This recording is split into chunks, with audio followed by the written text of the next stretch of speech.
Okay, looks like we are waiting for an ad to cycle through on Twitch.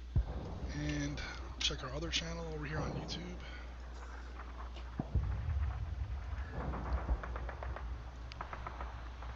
Looks like we got a notification that we're live on YouTube email.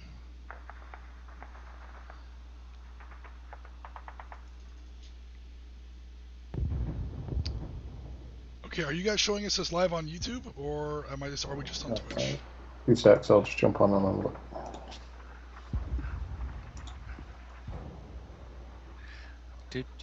Okay, we are live on YouTube as well. You're on YouTube, Facebook is running, Twitch is waiting for the data stream. Jen's in the house. Oh, cool. You can hear Jim and the sound effects. Awesome. Last question, Jen. Are you able to hear G and Gaz? I'm assuming so, but I will wait for her. Ben Johnson said, you know who Ben Johnson is this time, don't you, Jim? Oh, yeah, yep. YouTube is a go. Hello, Ben. How you doing? No, his messages, I even have the restream replay from last episode. He was not showing up at first. Might have been a connection thing. Hello, Chip. How you doing? Live on YouTube. Yeah. Thank you very much. Jen says she can now hear everybody.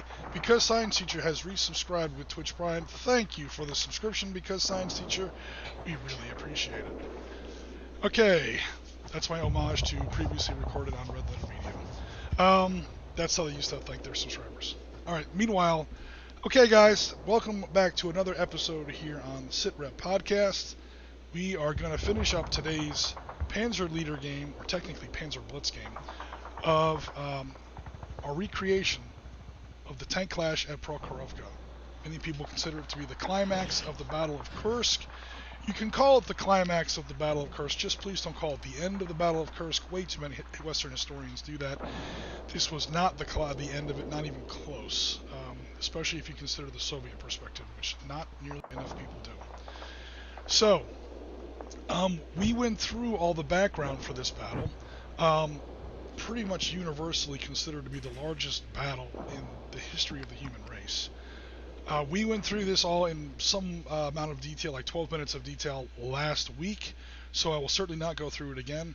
Suffice it to say, it's the third year of the war in Russia between the Third Reich and Stalin's Russia, and things are getting really serious. So Stalingrad has already happened, Moscow has already happened, and now the Germans are making one last push to sort of regain the initiative, or at least stabilize the situation in southern Russia here at the Kursk salient.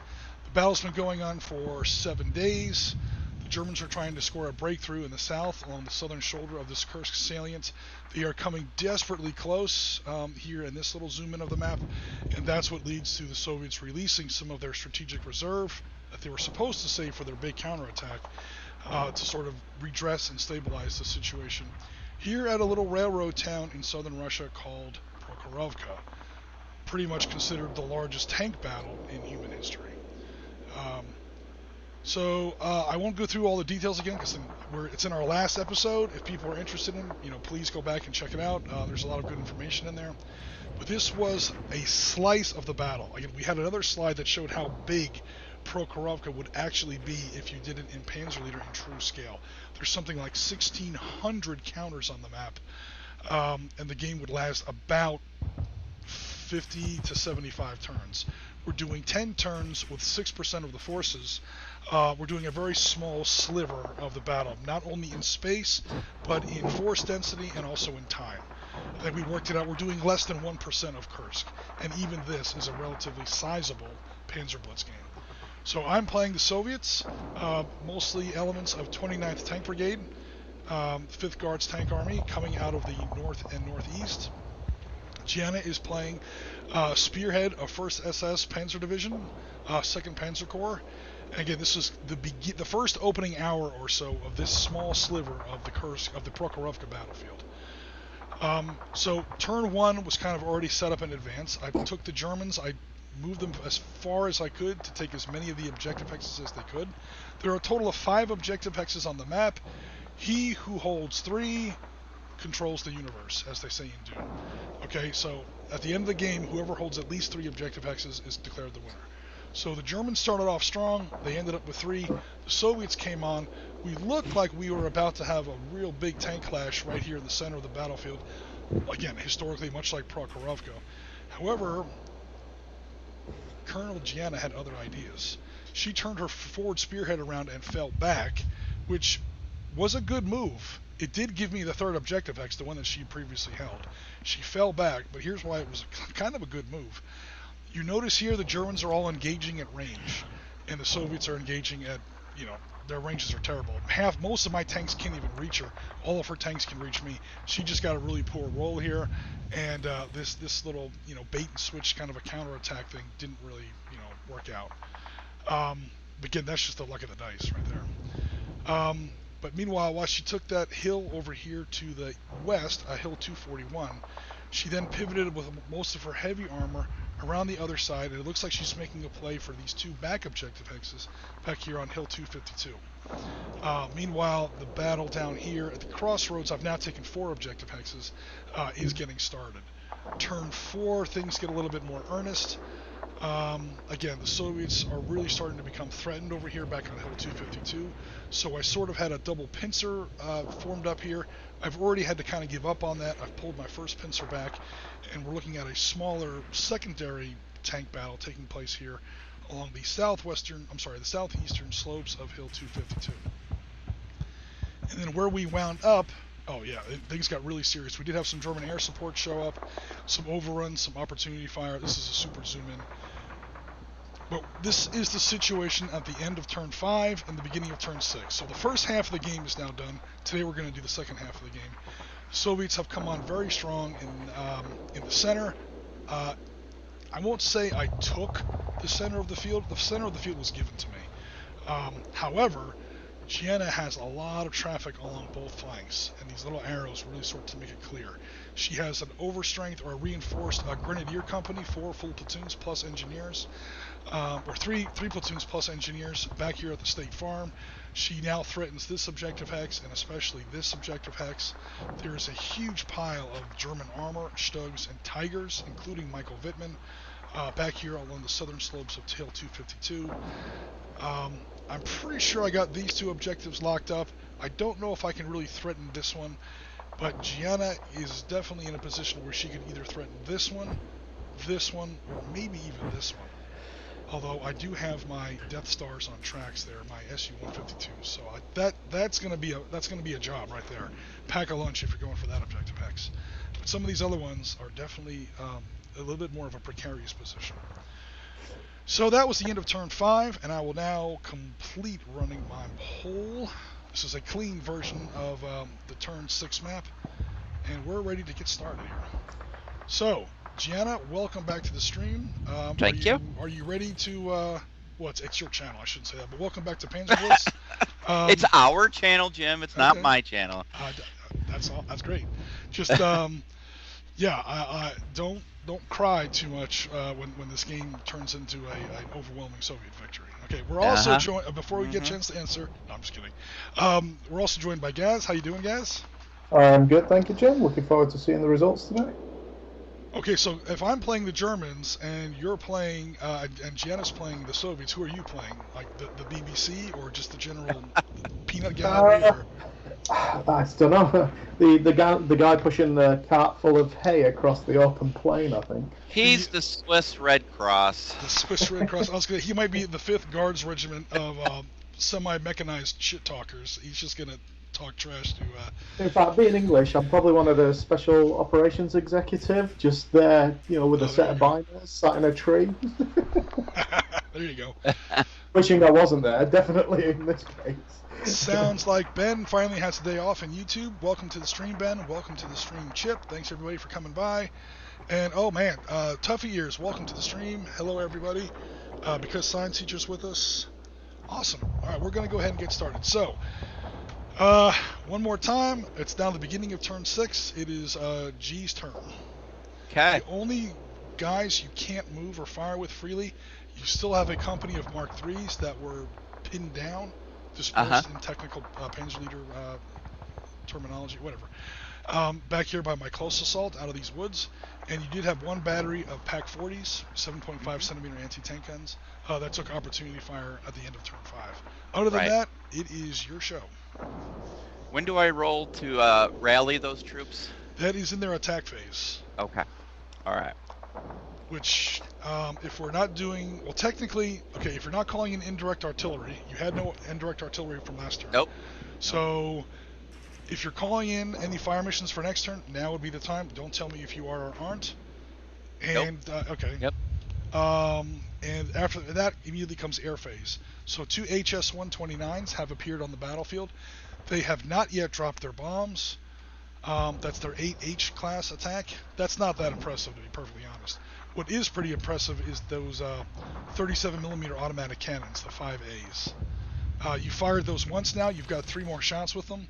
And, of course, you've got 2 aircraft. But air phase is next.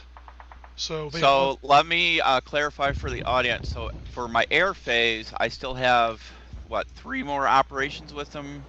Bombs, and then 2 more gun runs? You have the bombs, which you can use once, and then every plane... So every plane in Panzer Leader... There's technically no planes in PanzerBlitz. They brought aircraft in Panzer Leader. But everyone uses planes in PanzerBlitz. They just retrofit them. You have a main attack. That's your ordnance. Yep. You have that once. HS-129s are a little weird because their secondary attack is ironically a little bit better than their main attack. So their primary attack, air quotes, is their bombs. That's 8H, best used against soft, unarmored targets. Trucks, artillery, infantry, things like that. You get that once. But again, here it's a grand total, I think, of 300 kilograms of bombs. It's not a big deal. However, their air quotes secondary attack is their guns. Now, for most bombers, Stukas, Typhoons, things like that, they get a really good dive bombing attack or a rocket attack, and then they have some 50 cals or a couple machine guns that they can use to strafe infantry with. Okay, that's fine. But here, these HS-129s were sort of Germany's attempt to emulate the Sturmovik, and the Sturmovik is like the spiritual ancestor to the A-10. So it's got some bombs, which you have not used yet. You still have those. That's the 8H. And then every plane in Panzer Leader gets 4 attacks a game with its secondary weapons. That's the 5A. So you've used up one of those. So the summary to the question is you've got 4 attacks left with these planes. 1 8H and 3 5As. Okay. Let's do some damage, shall we? And of course they have unlimited movement. My aircraft are going on a new attack mission. They are going to attack with bombs. Okay. Grid 1014. 1014. As soon as I can find it. You might recognize it. 1014. 1014? 1014. It's in your eastern half of the map on Hill 252. 1014. It has a little circle with a cross in it. There we go. Okay, cool. Oh no, my guard's airborne. My paratroopers. All right, gee, you're never allowed to go back to Fort Bragg again because you have just attacked. Okay, they're Soviet paratroopers, but they're still paratroopers. Right. All right, cool. We could try to keep this scenario a little simple, so there's no anti-aircraft or intercepting fighters or anything like that. But suffice it to say that, all right, cool. Those planes are going to attack that hex. Yep. All right, so you have 16 total points. Again, your bombs aren't that amazing. Right. So it's 16 total points, and you've got 3 units in there with 7 defense power each. Even if you attack one of them, it's only going to be 2 to 1. But you might pin down one of them. No, let's spread out. Let's spread the wealth. So it's what, 1 to 1? Yeah, if you attack 2 of those platoons, because there's 3 platoons in the hex. Yep. I'll go ahead and zoom in a little bit for the home audience there. If you attack 2 of the platoons, it will be 14 versus... you're 16 versus my 14. That comes out to 1 to 1. Yep. No terrain because it's right out in the open. Yep. So we're going to be looking at a 1, 2, or a 3 to score a pin. 4, 5, or 6 has no effect. Okay. And it's a 1. All right, cool. So that is 2 platoons pinned down. All right. Now, if somebody was to overrun that hex, The opportunity cat attack, which is usually hellaciously deadly. Okay, hint to tanks: never overrun infantry. If that infantry is not pinned down, they will sticky bomb your ass into the middle of next week. That's literally what happens, like we saw at the end of Private Ryan. But here, 2/3 of the Soviets in that hex, there's 100 men. There's 150 men in that hex. 100 of them are pinned down, and they do not have the opportunity to do that opportunity cat attack as you're overrunning them. However, there is a lot of tank support right behind them, and they will have something to add to the argument. Right. But, cool, that will complete the air phase. We now go to your direct fire phase. All right. As soon as Excel catches up. Okay, there we go. All right. So, for direct fire. Direct fire. Oh, direct fire. You know those artillery, they're sitting right on the edge of that hill there, 241? My favorite piece of real estate, Hill 241.6. Yep. Yeah. Let's take, Ooh. I've got a couple things that, yeah, go ahead. I'm sorry. I didn't mean to interrupt. Yeah, no, that's okay. Why don't we do a direct fire mission up into grid 1611? Ooh, the other objective X. Okay, yeah, that is also a very valid move. Okay, so we're talking about these two artillery batteries down here, the Vespa and the Hummel. Okay, so again, for people in the chat who may not be familiar with these maps, super fast. Yes, we are shooting straight through multiple tree lines. However, she's on high ground on Hill 241. All this vegetation is on the valley floor, and she's shooting onto the tabletop plateau of Hill 252.2. So she sees over all this nonsense, and she has a direct line of sight into these hexes. I think both of them. Yeah, both of these hexes. Oh no. Both of these hexes from. Oops. Both of these hexes from. Now she can't see these guys because they're in trees and they haven't fired yet. Those other two hexes, however, are in the open and they haven't fired yet. But who cares? They're in the open. So, all right, cool. We have a Vespa that has an attack, in this case, of 26. Okay, so you have two choices. You can saturate bomb the whole hex. It won't really matter because the guns are so powerful. But you can saturate bomb the whole hex. So it's H in parentheses. Let me go ahead and zoom. I won't zoom in, but I'll just kind of explain it for a second. So H parentheses means that it gets a couple of different options. Number one, it can do indirect fire. You cannot do indirect. Okay, so you do indirect fire. It affects everything in the hex equally with its full attack power. So it would be 13 versus 2. That's not quite 7 to 1. 13 versus 2, not quite 7 to 1, and 13 versus the 1 for the truck, 13 to 1. So yeah, the truck is paced. So it would probably kill everything in the hex. Or the gunner can use depress and fire over open sights, depress the barrel and shoot directly. In which case you get double attack fire, but only against a single target.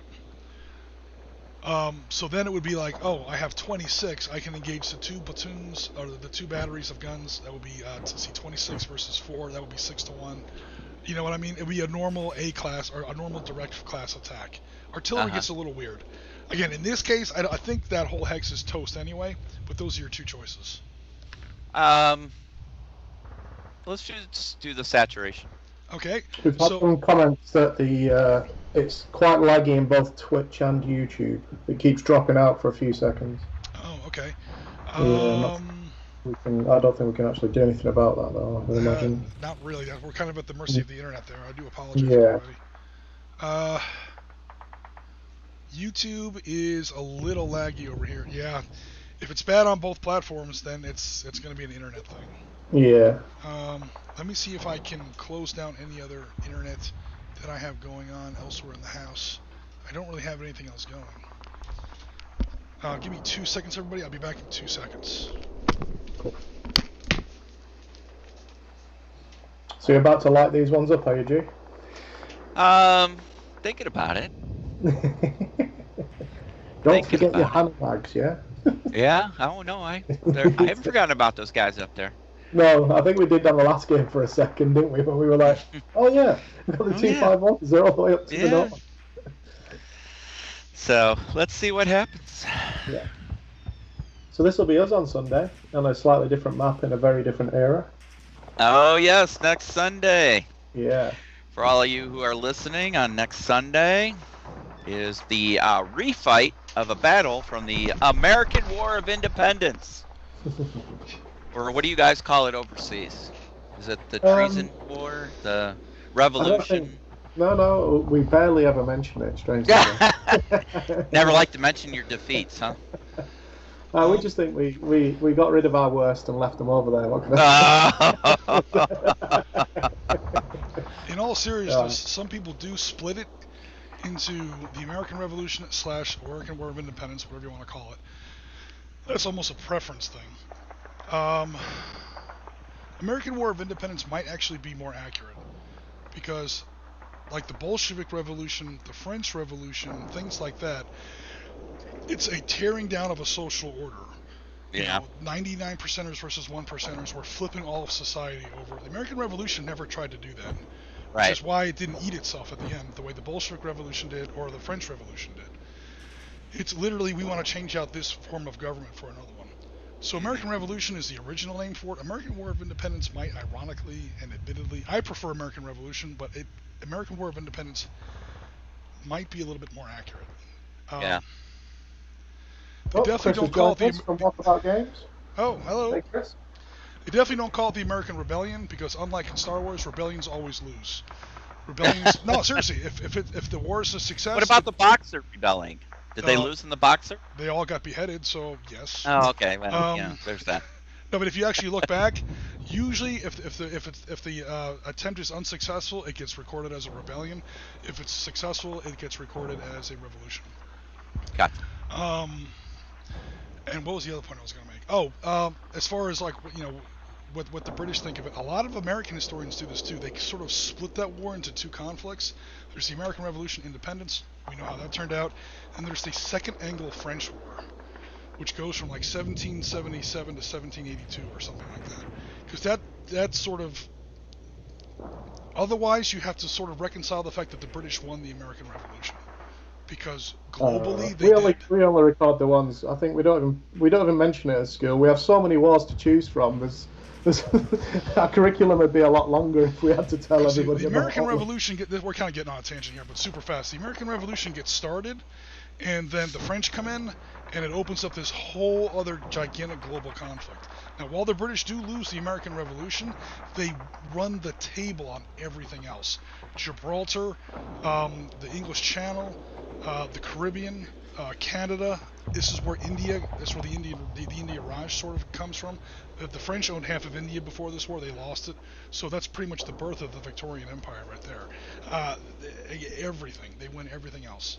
So that's where it sort of gets split off into two. Well, they lost here, but they won everywhere else. To sort of make that make a little bit more sense, they almost start to split it into two separate conflicts. Makes a little more sense that way. Although not much. Okay, so we're going to use the saturation. The Vespa is going to fire her shells. That Vespa battery is going to fire all their shells the normal way, the normal artilleryman's way. They're going to bracket off that hex, and they're just going to fire for effect. Yep. So you don't double. Yep. However, that 13 affects everything in there individually. So 13 versus 1, let's go ahead and sort that out. Okay, you know what? That's done. Boom. Now we have, because it's like past 7 to 1. 13 versus 2 is not quite 7 to 1. Unfortunately, that does leave you on the 4 to 1 table, which is still pretty epic. So I will now move this to the top. So I need a 5 or less. You need a 5 or less to destroy both batteries, and even a 6 will disperse them. I got a 5. Okay, and how about the other battery? Because again, it gets applied against every target in there individually. So one battery's destroyed, and now the other battery. Rolling. Okay. Rolling. 1. Cool, he's definitely destroyed. Alright, so that is an objective hex emptied. Good thing you have no units that can reach it, except for Battle Group Baja up there in October Stage 1. Oh no! I have some Su-76s that might have some opportunity fire, but I don't think I'm going to be able to stop all of it. In fact, I don't think I'm going to be able to stop most of it. If that's, I'm sorry, I shouldn't predict what you're going to do. Yeah, I know, right? I've already learned not to do that. Okay. Alright, so that is destroyed units in there. Yep. That hex is now done. Okay, is your Hummel going to do anything likewise? So I have a question. Can Yep. the Hummel fire into the other objective hex, or is that an indirect fire mission? The Hummel has line of sight on. You talking about this one over here? Yes. 1014. Yeah, there's a clear line of sight there. Enemy units, friendly units never block lines of sight. A unit Okay. in here is five tanks roughly, or 50 men. Hexes are 150 meters across. Again, the same mechanic.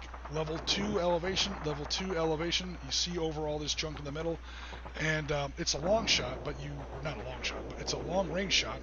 24 is the range. 1, 2, 3, 4, 5, 6, 7, 8, 9, 10, 11, 12, 13, 14, 15, 16, 17, 18, 19, 20, 21, 22, 23, 24! It's exactly 24 hexes!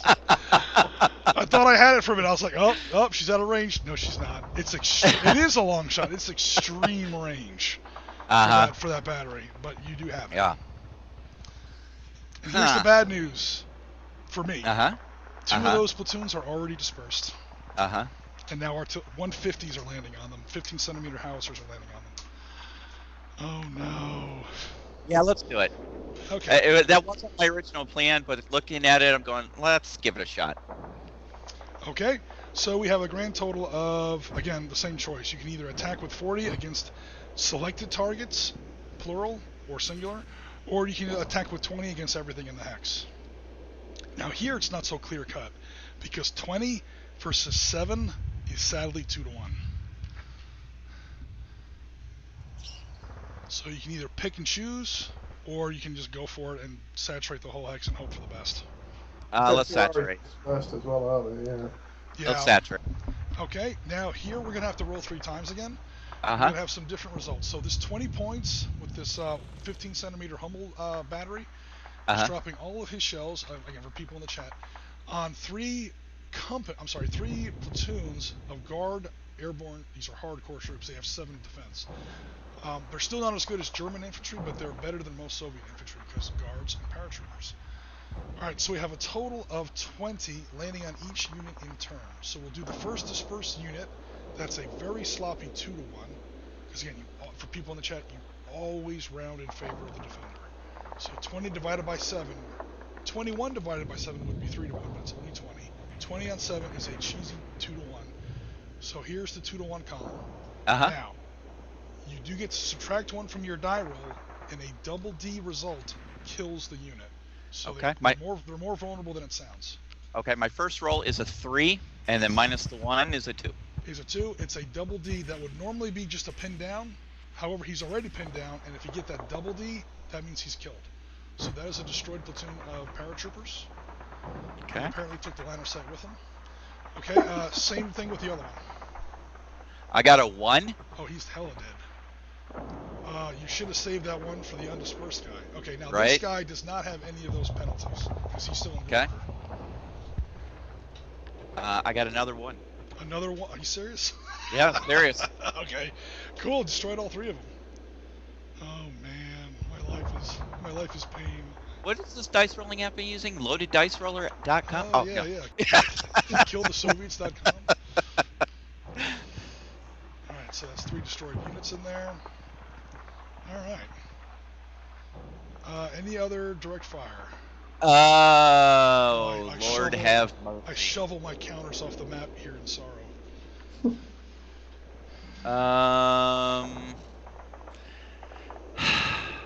See, all week I've been saying, I think I've got this game in the bag, but I'm not quite sure. All G has to do is take 2 objective hexes. She empties out 2 objective hexes with her first 2 units on the very first turn of the game. Direct fire. No, not at this time. Okay, then we go to movement. Okay, sorry. To finish up the direct fire phase, we're going to try to rally your pinned down units. Yeah. You have 3 platoons of Mark III Js, Mark III Specials. You have Class A morale, which means they rally on a 1 through a 5. You do have to roll for all 3 of them. All right, I'm rolling first roll. Is it individual or just? Yeah, it's all cumulative? 3. It's all. You have to roll because you might gain some and miss some others. All right. Roll 1 is a 3. Okay, Roll 2 is a 5, got it. and roll 3 is a 6. Okay, yeah. So 1 didn't make it, but 2 of them did. Yep. All right, cool. So that's considered their air quotes attack. Yep. So they can't overrun, they can't shoot, we're also kind of wrapping up the fire phase here. However, because they're German turreted AFVs, they get to use the split turreted, the turreted mobility AFV rule, or the turreted AFV mobility rule. Split move and fire. I think it's in Panzerleader Chapter 14. You get to move half of your movement. Round up. Okay, and their movement is. Movement I is can't 9. see it. Okay, their movement is 9. 9. Yeah, so they get to move. They get to move 5. Let's put them in the objective hex, shall we? Sure. Now, what G is doing here is called drawing enemy fire, because these Mark IIIs are dead. Because You're so positive that's going to happen. Yeah, because I got 20 T-34s, again, 5 tanks per stack. 1, 2, 3, 4. You've got the movement for it. That's the problem. Move that in front of the smoke, even though I'm going to add some more smoke to that hex. Woo! Yeah, and that's when 1, 2, 3, 4, 5, 6 times 5, 30 Soviet tanks are waiting on the other side of that tree line. I say, oh, hello, in my terrible British accent. Why my Russians have a British accent? Yeah, why do Russians have a British accent? Oh, welcome to our objective hex, comrade. Dos fucking vidanya. Alright, we're going to go ahead and take some opportunity fire. Okay. 9 times 2, because point blank range is 18. Another 18. Let me get a little calculator here. Because I'm going to blow up these 2 tanks, and then she's going to send in more tanks. And you can't take opportunity fire twice. This is the classic Captain Miller on Omaha Beach, where he just sends 4 guys at a time. He's like, sooner or later the Germans are going to run out of ammo. The first sergeant's like, why don't you just give them a blindfold while you're at it? It's World War II, man. It sucks sometimes. 18 for the first platoon, 18 for the second platoon, 18 for the third platoon. That's 54 divided by 14. That's not quite 4 to 1. Okay, I'll throw in all 4 tanks, all 4 platoons. That is going to be 9 times 2 times 4. 72 divided by your 14 is 5 to 1. Okay, so all 4 of these tank platoons are going to open fire point blank. Okay. This is their fire for turn 6, so when my turn 6 comes around, I will not get to shoot again with these 4 units. However, they are going to attack both of those Mark III platoons at 4 to 1. Mm-hmm. Okay, so here's our motivating dice box. First one is a 6. He survives. Woo! I don't believe it. And the second one is a 4. He's destroyed. Okay. So one guy is pinned down, and one guy not so much. He's pinned down at the gates of St. Peter. Well, actually, that's not true. He's waffing his house. He's probably pinned down at the gates of hell, but never mind about all that.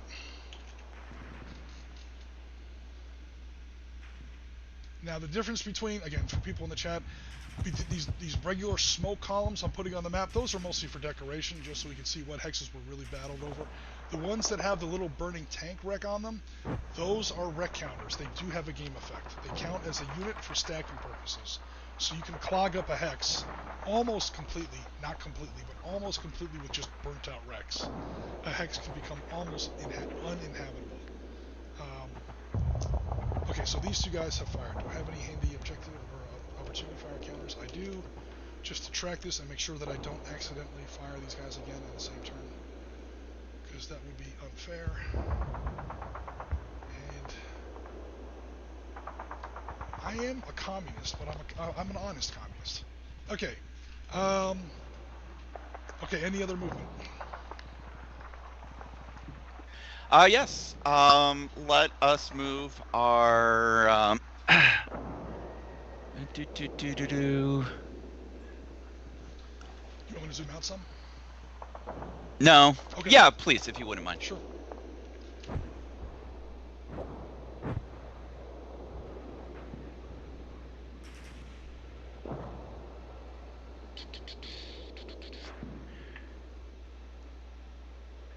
All right, let's move my Task Force Baja, as you like to call it. Oh no. And let's have them occupy, what the heck? I want them to be on the ridge line, just below the ridge line. Okay, like, all right, so I can't see the hex number. Yeah, no worries. I'm gonna zoom in now that I know like the general location. We can zoom in so we can start to actually call in some locations. 1710. 1710. Okay, cool. Yes, These guys have a range of 5. 1, 2, 3, 4, 5.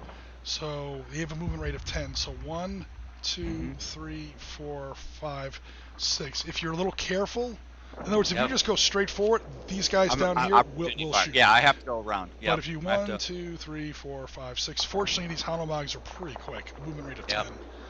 You can do that with no problem. Yep. And then the other units behind it, have them stack up behind them on the ridge line as best you can. Yep, right there. Okay. Everything here is the same. It's a platoon of grenadiers or rifles. The one thing that's different is that you do have one platoon of engineers in there. Those are they have a little bit better defense because they're ungodly elite. German engineers are no joke, man. But when you are doing any sort of close assault, and at least one of the units involved is a close assault, the whole close assault becomes one whole odds column higher. It's almost like an overrun. That's satchel charges, flamethrowers, God knows what else. Special engineering assault equipment. Okay. So those are valuable units. Yep. So something like that, or did you want to rearrange that at all, or? If you could take the unit that's in 1809 and put it in 1608, please. No worries. Yeah, right now this hex is pretty much clearing you out. Also, all right, 1, 2, 3, 4, 5, 6. All right, cool. Yep. All right, if you could just scroll down for me. Go to the cluster. So these guys are safe. Fair warning, these guys are safe from, obviously they were safe from these Su-76s. However, 1, 2, 3, 4, 5, 6. They are not safe from overrun on my turn. So you may want to get them from some fire support in either places like 1912 or 1811, or even 1711. Well, if we could move my Tigers right up to 1711, that would be lovely. There you go. Cool. Yeah. Otherwise, that whole Grenadier platoon is pretty much dead meat, and I don't want the stream to have that. 1, 2, 3, 4, 5, 6, 7. Cool. Now, if I decide to get cute with an overrun, the Tigers will opportunity fire the Su-76s as I try to make an overrun on those Hanomags. Don't believe you, Jim. You'll have to do it to show me. Oh, okay. I might, because I've got another whole company behind them, and I got some light tanks in there, and that would also kind of strip my defense on my central objective hex. Yeah, here's where we get to dilemma tactics. Here's where, like, well, I could do this, but I would give up that, and I give up that, I can do this, and oh no, what do I do? Ah! This game's nothing but pain. It's mental anguish.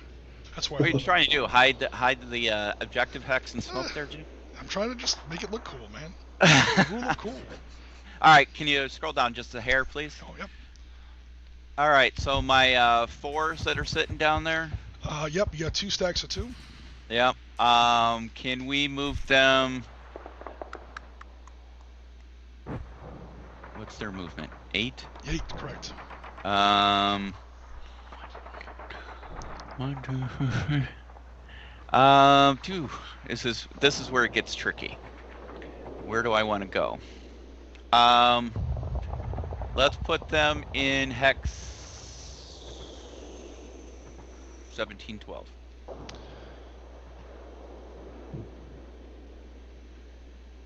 Okay, first company of 2 platoons.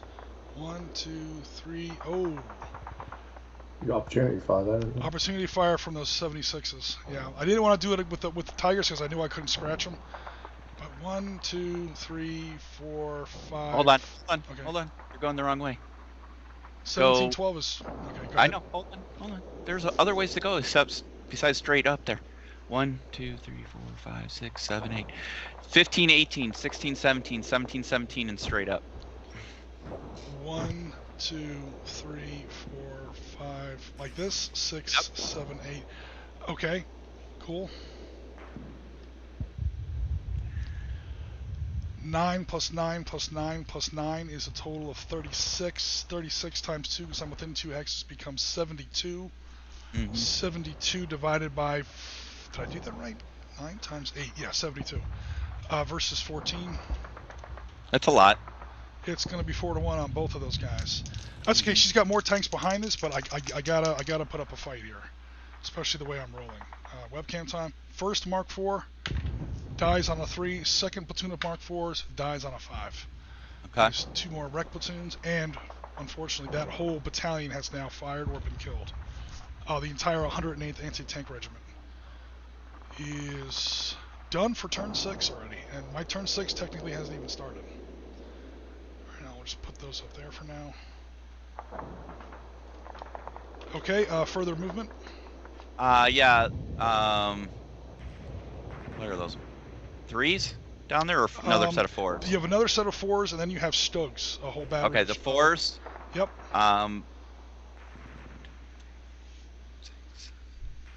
Put them in 16-12, please. Yeah, now they're safe because those other guys spent all that time killing their buddies.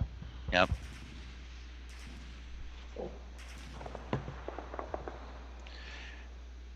That's when you get guys, by the way, in PanzerBlitz doing, I'm going to move these empty trucks. Do you want to take opportunity fire? Okay.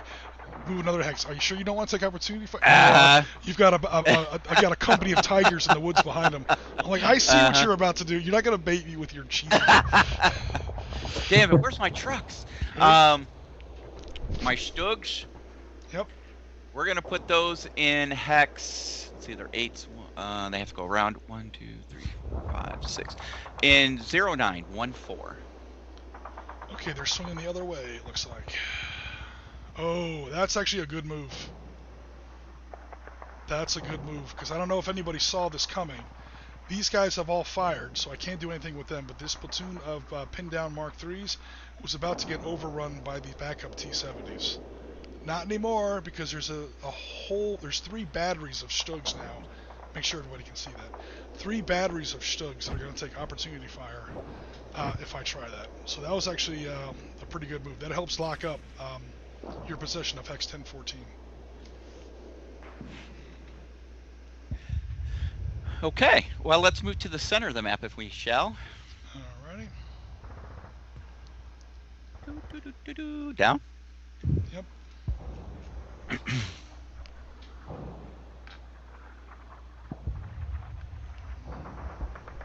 And I've got what in there? 2 anti-tanks? 2 batteries of anti-tank guns is about all you have left down here. Yeah, one of them's already fired. That's what pinned down those 2 companies of T-70s. Yeah. You know what? They're just going to have to stay. Okay. There's not much I can do with them. All right, to the my other unit that's in the woods there. What is that? Just a Hanomag there? Yeah, no, that's literally an empty truck. Hey, you want to shoot at my empty truck? Sorry. If that was an objective X, yeah, I probably would. It can move. It's still movement. Oh, yeah. We're going to move it to 0210. 0210. That is legal. Wait, where is 0210? It's 2 to the northwest. 02 or 16. Oh, 16. Sorry, Okay, it's hard no to worries, see. no worries. Yeah, 16. Yeah, that's 12. Again, road off-road movement rate 1, 2, 3, 4, 5, 6. You can do that. Cool. Okay. Now my 2 artillery pieces, they can't move because they don't have turrets, right? Yes, or their turn is done. Okay. They are furiously writing letters home right now. You're so confident. You're so confident. My infantry up on the hill. Yep. They're dismounted because they're on top. Yep. So, let's move the infantry. They only have a movement of 2, so that's not going to help me there. That's not going to help me there. You know what? We're going to keep them where they're at the moment. Okay. Yeah, there is a move that could probably save those artillery batteries, but it would probably sacrifice your objective hex. So this is you as a brigadier general. That's pretty much what you are on this table, is having to make up your mind and make a kind of a tough call. Yeah. So if those infantry platoons move down 2 hexes or so and could share the hex with at least some of that artillery, that would probably save that artillery from the incoming overrun. Yeah. However, that kind of gives me objective hex. So yeah. For the fatherland kind of a thing. Yep. Motherland. You're in Russia. Motherland. Well, yeah, but I'm talking about your units. Oh, my units. Okay, yep, you're right. The Eastern Front was like the world's biggest domestic squabble. It was mother versus father, and they were really throwing down. Not to make a joke about what was the most horrific single episode in human history, but anyway. Well, I guess the Black Death qualifies. It's one of the worst, that's for sure. Okay, so I'll zoom out one more, and any last looks on movement? No, I think we're good. All right, cool. There's no cat attacks from the Germans, so that will close out the turn. We'll then go to Soviet turn 6, which unfortunately, okay, this no longer applies. I'll take that off. That no longer applies. I'll take that off. Take just a moment to clean up Mr. Map here.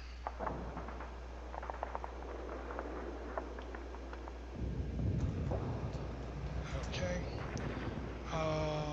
Going once, going. I'm just looking at. Okay, cool. Tried to rally him and he failed. All right, cool. We're now beginning Soviet turn 6, which sadly for me is already half over because I took a lot of opportunity fire.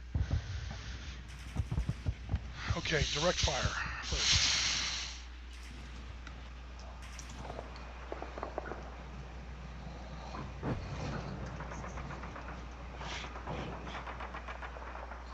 These guys have already fired, so I don't get to do that.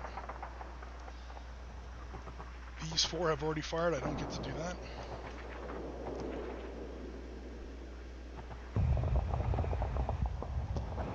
These 2 units are no longer going to overrun, because stows.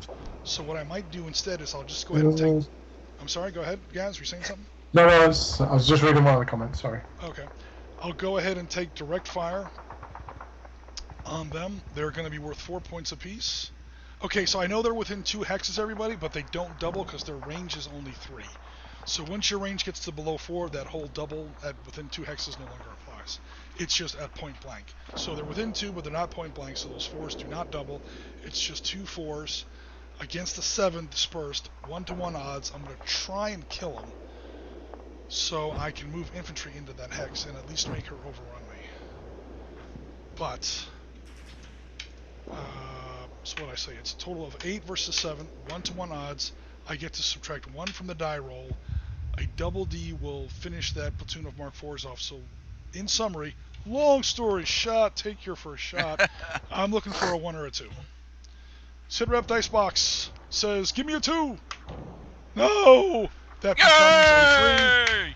Those Mark IIIs have now won their Iron Cross for the day. They are holding on by their fingernails. That just means I have to attack them with infantry, which is not so hot. Not so hot, especially since I've lost all my really good infantry, or at least a lot of it. Okay, then make sure, but that's part of the movement phase, so I have to kind of hold off on that. Keep the turn sequence together. Direct fire, direct fire. No more direct fire. We will go straight to movement. These guys have not yet fired yet. I don't have them spotted. Otherwise, these SU-152s would just paste them. Okay, let's go to movement. I have a lot of movement. All right, let's start in the west and work our way east. Okay. Oh, Mr. Truck. What are you doing? That's literally drive a bunch of trucks out there, set them on fire, and bail out. You know, just sort of make like a roadblock of trucks. Uh-huh. All right.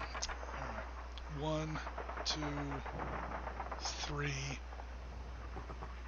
4, 5, 6, and then I have 7, 8. I have enough to overrun. Now these artillery batteries will get opportunity fire. 1, 2, 3, 4, because here comes some overruns.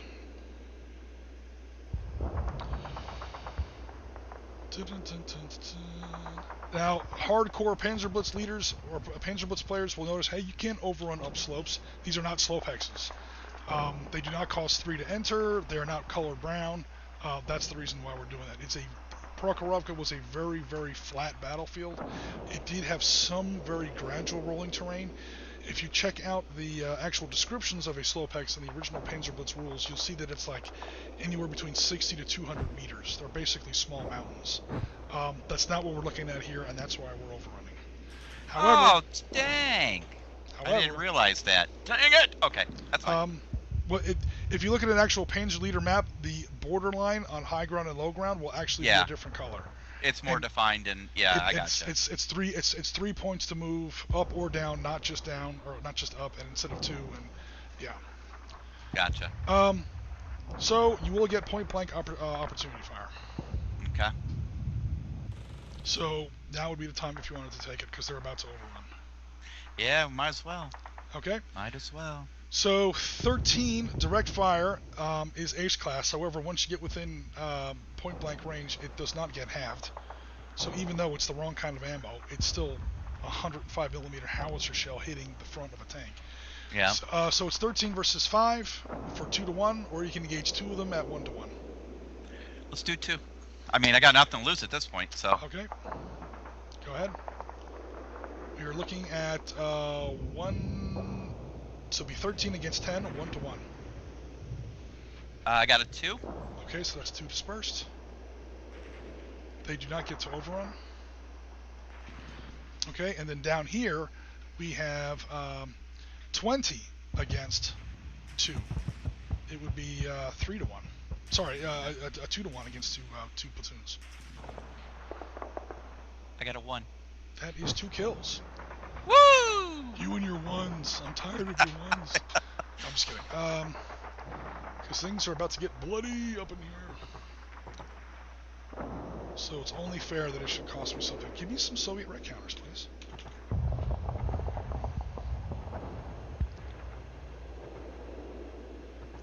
Wow, are you taking forever? Are you absolutely serious right now?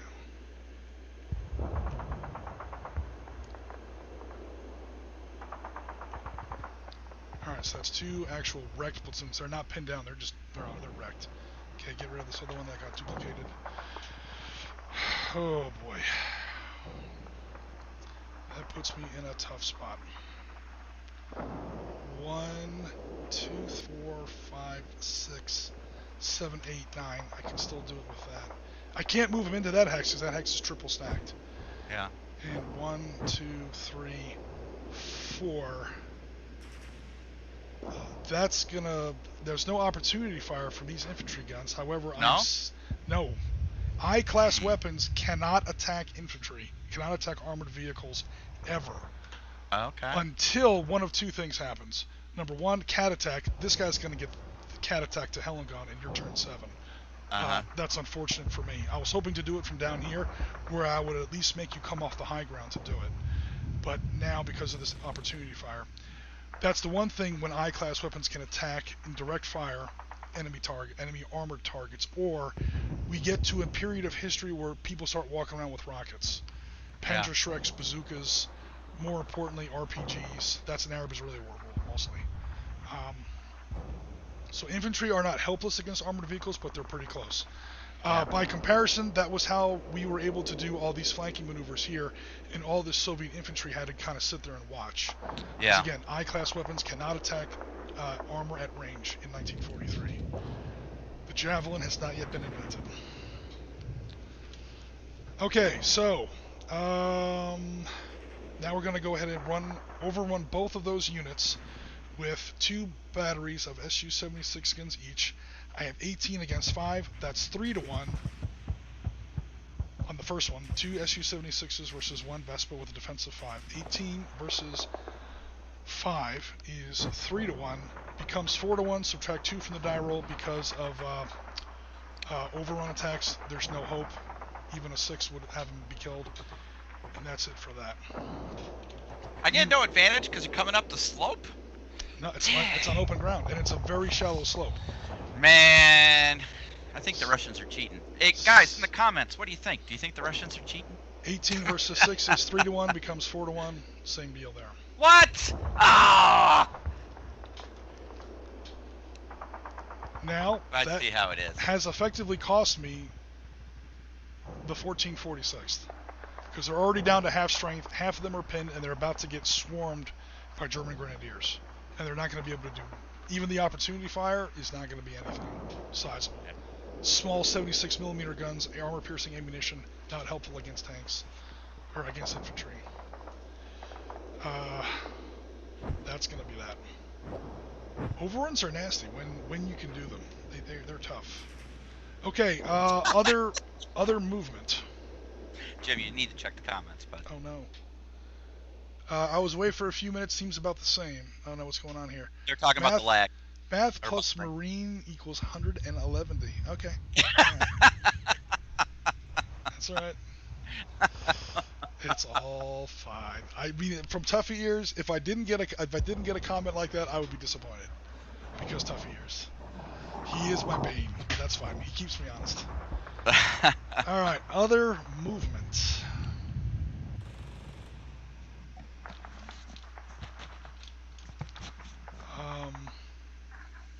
Okay. Short answer, yes. So I'm going to move that platoon of airborne engineers to that hex. Any opportunity fire from the 3 batteries of Stugs? No. Okay. I do want to ask because I do want to make sure that I don't. I know. Okay. Good. Any opportunity from the 3 batteries of Stugs? No. Last but not least, because now both hexes are triple stacked. All right. We will then be launching a cat attack with 1, 2, 3, 4 infantry units into that hex. It won't give me the hex. You do not. I know it sounds a little cheesy. I do not get to occupy that hex after I cat attack it.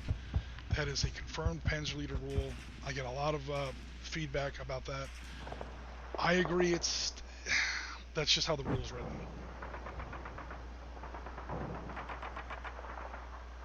Now this guy has no opportunity fire because he's pinned down. Yeah. Alright, cool. That's going to be an assault there, and that's going to be an assault here, but that's the very end of the Soviet turn. We will come back to that. The Stugs are actually up here now. Alright. And down here, this battle down here seems more or less under control. I don't want to give up on it yet because that is an objective hex. I'm going to take my lumps, but I got to do it. 1, 2, 3, 4. Opportunity fire. Oh, yeah, totally. Actually, but I'm going to do it this way. So I at least have some benefit of tree line. Which way did they move? Oh, that's actually a good question. 1, 2. They can't move through there, can they? They just can't stop. They can't stop in there? They just can't stop there, yeah. 1, okay. 2. I can hit him right there. Actually, hold on. There's some noise. Driving in a truck? No, that's not on my end. 1, 2, 3. Actually, no. Here's the reason. Movement of 11 is movement of 11. A quarter of that is more than 2. So 1, 2. I don't become eligible for opportunity. I don't trigger it until hex 3. Right there. And by there, you can't see through these woods. You can't see through these woods. So I'm going to move there. Now, all this is just a stay of execution. That's a technicality. It's just a stay of execution. Because what comes up, I can't attack you now. That we've already gone through the attack phase. And what comes up next is your fire phase. And your fire phase, you have T-34s point blank. Yeah. That's just a what should we call it? A question.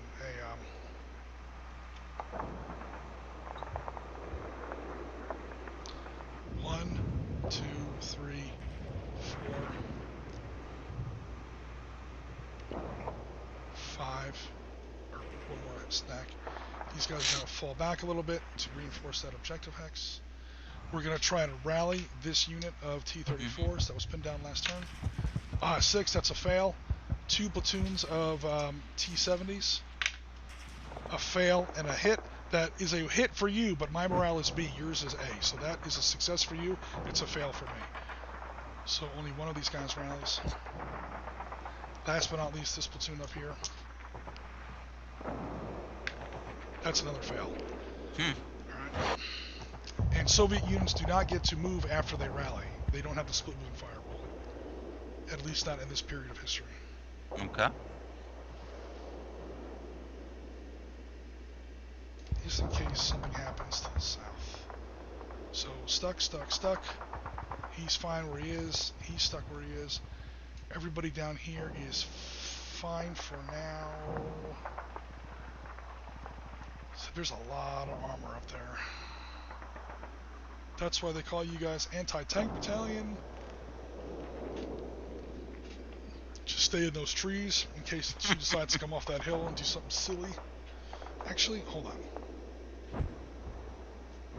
These two move up. Actually, Chris, it's only a small map. It's not even a big map.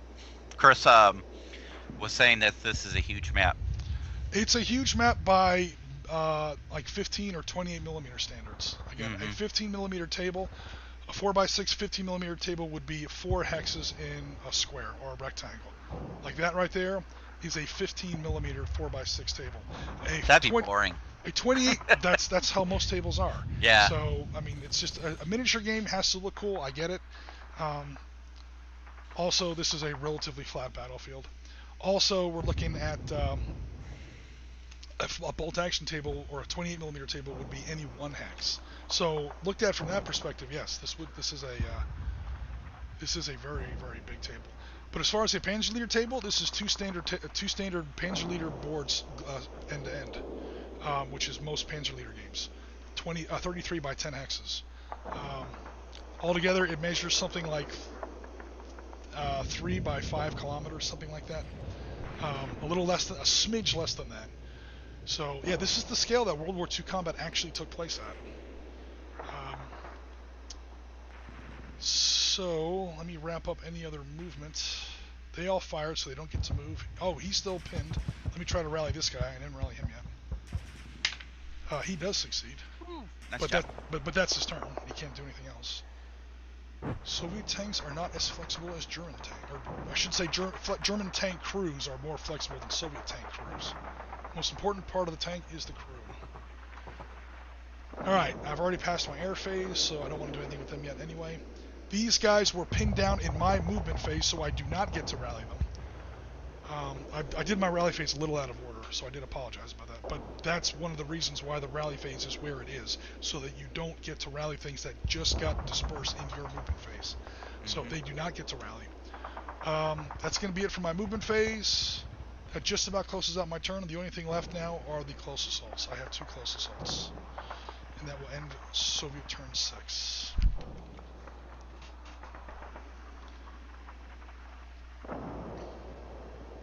Alright, first off, I have Scout, Rifle, Guards, Airborne. So that's 1, 2, plus 4 is 6, 7. These 2 wouldn't even help at this point, so I won't even attack with them. I'll just attack with these 7. 1, 2, 3, 4, 5, 6, 7. Against 7 is 1 to 1. Okay, I get to subtract 1 from the die roll because you're dispersed. I get to subtract 2 more from the die roll because it's a close assault. So it's a total of only 1 to 1, but I get to subtract 3 from the die roll. And a double D will kill the tank platoon. Because it's already pinned. Come on, Excel, catch up. Alright, so 1 to 1, subtract 3 from the roll. Webcam time. Come on, 6. You asked for it, you got it. 3 plus 3, or 6 minus 3 becomes 3. As a normal dispersal, he was already dispersed, there's no change there. You're not allowed to cat attack more than once a turn, so he survived. These Mark IIIs are tough, man. They get pinned down easy, but then they don't die. We're a Mark III platoon. We fought in Africa. We've been in this battle since Poland. We're not leaving. Alright.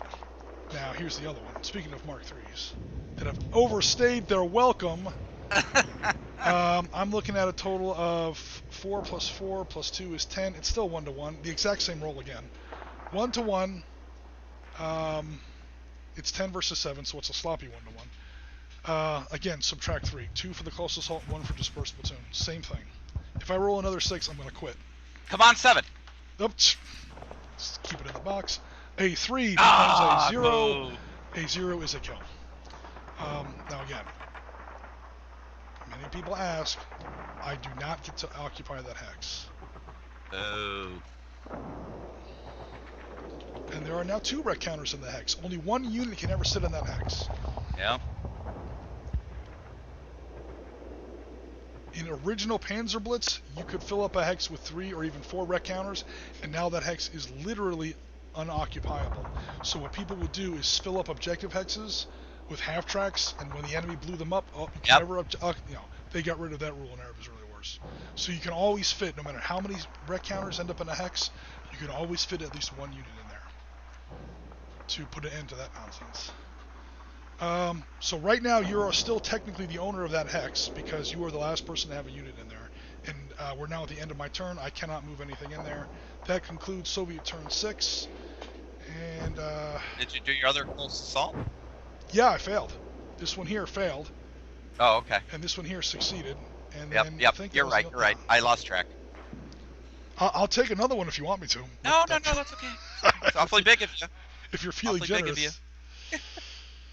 Okay. And we're back over to the German turn. Interesting. We can go ahead to and do? skip that artillery phase. Oh, yeah. Oh, yeah. You can go ahead and skip that action. We go to your direct fire. Direct fire. Let's go ahead. Our anti-tank gun's down there in the center. Yep. Oh, God. Yeah. Oof. Hex 2222 is in a lot of trouble. Or you could fire north as well. I should say northwest. Let's try and cause as much damage as we can. So let's concentrate fire on 22. Cool. So we have 26 because it doubles at point blank range plus 26. That's 52. And 52. How many T-34s do you want to eradicate off the planet? All right. The more you engage, the less chance you have. So 52 divided by all 3. That's not even 2 to 1. That's only 1 to 1. So you might pin them on a lucky die roll, or you could go. What did I say? 52 divided by 2. That's 18. That's still only 2 to 1, but you might kill at least one of them. Honestly, if you're trying to kill units, I would go 52 divided by 1, and that gives you a 4 to 1. That's also I'm in woods. So you have to give me at least 1. Your die roll goes up by 1.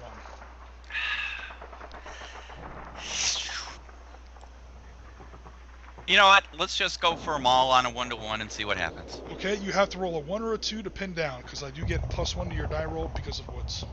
Okay. Alright. My tanks are in woods. Go ahead. You ready? Yep. A 2. Righty. That is all 3 of them pinned down. Actually, you know what? The center dot of that hex is not in woods, so I'm not even going to... Well, it doesn't matter at this point. But, either case, they're all pinned down. Okay. Cool. Awesome. Alright. Well, that's their wad. Now he's spotted, so my Su-172s are just going to go, ugh. And he's spotted, so all these guys just saw that. There's a great shot in Cross of Iron, like the last tank fired from that exact gun, a Pac 40, 75 centimeter gun. He scores one last kill, and Steiner's watching him, and then the tanks fire back, and that's the end of it. That's the end of that. All right, so I'll zoom back out again, and let's continue with your direct fire. Uh-huh.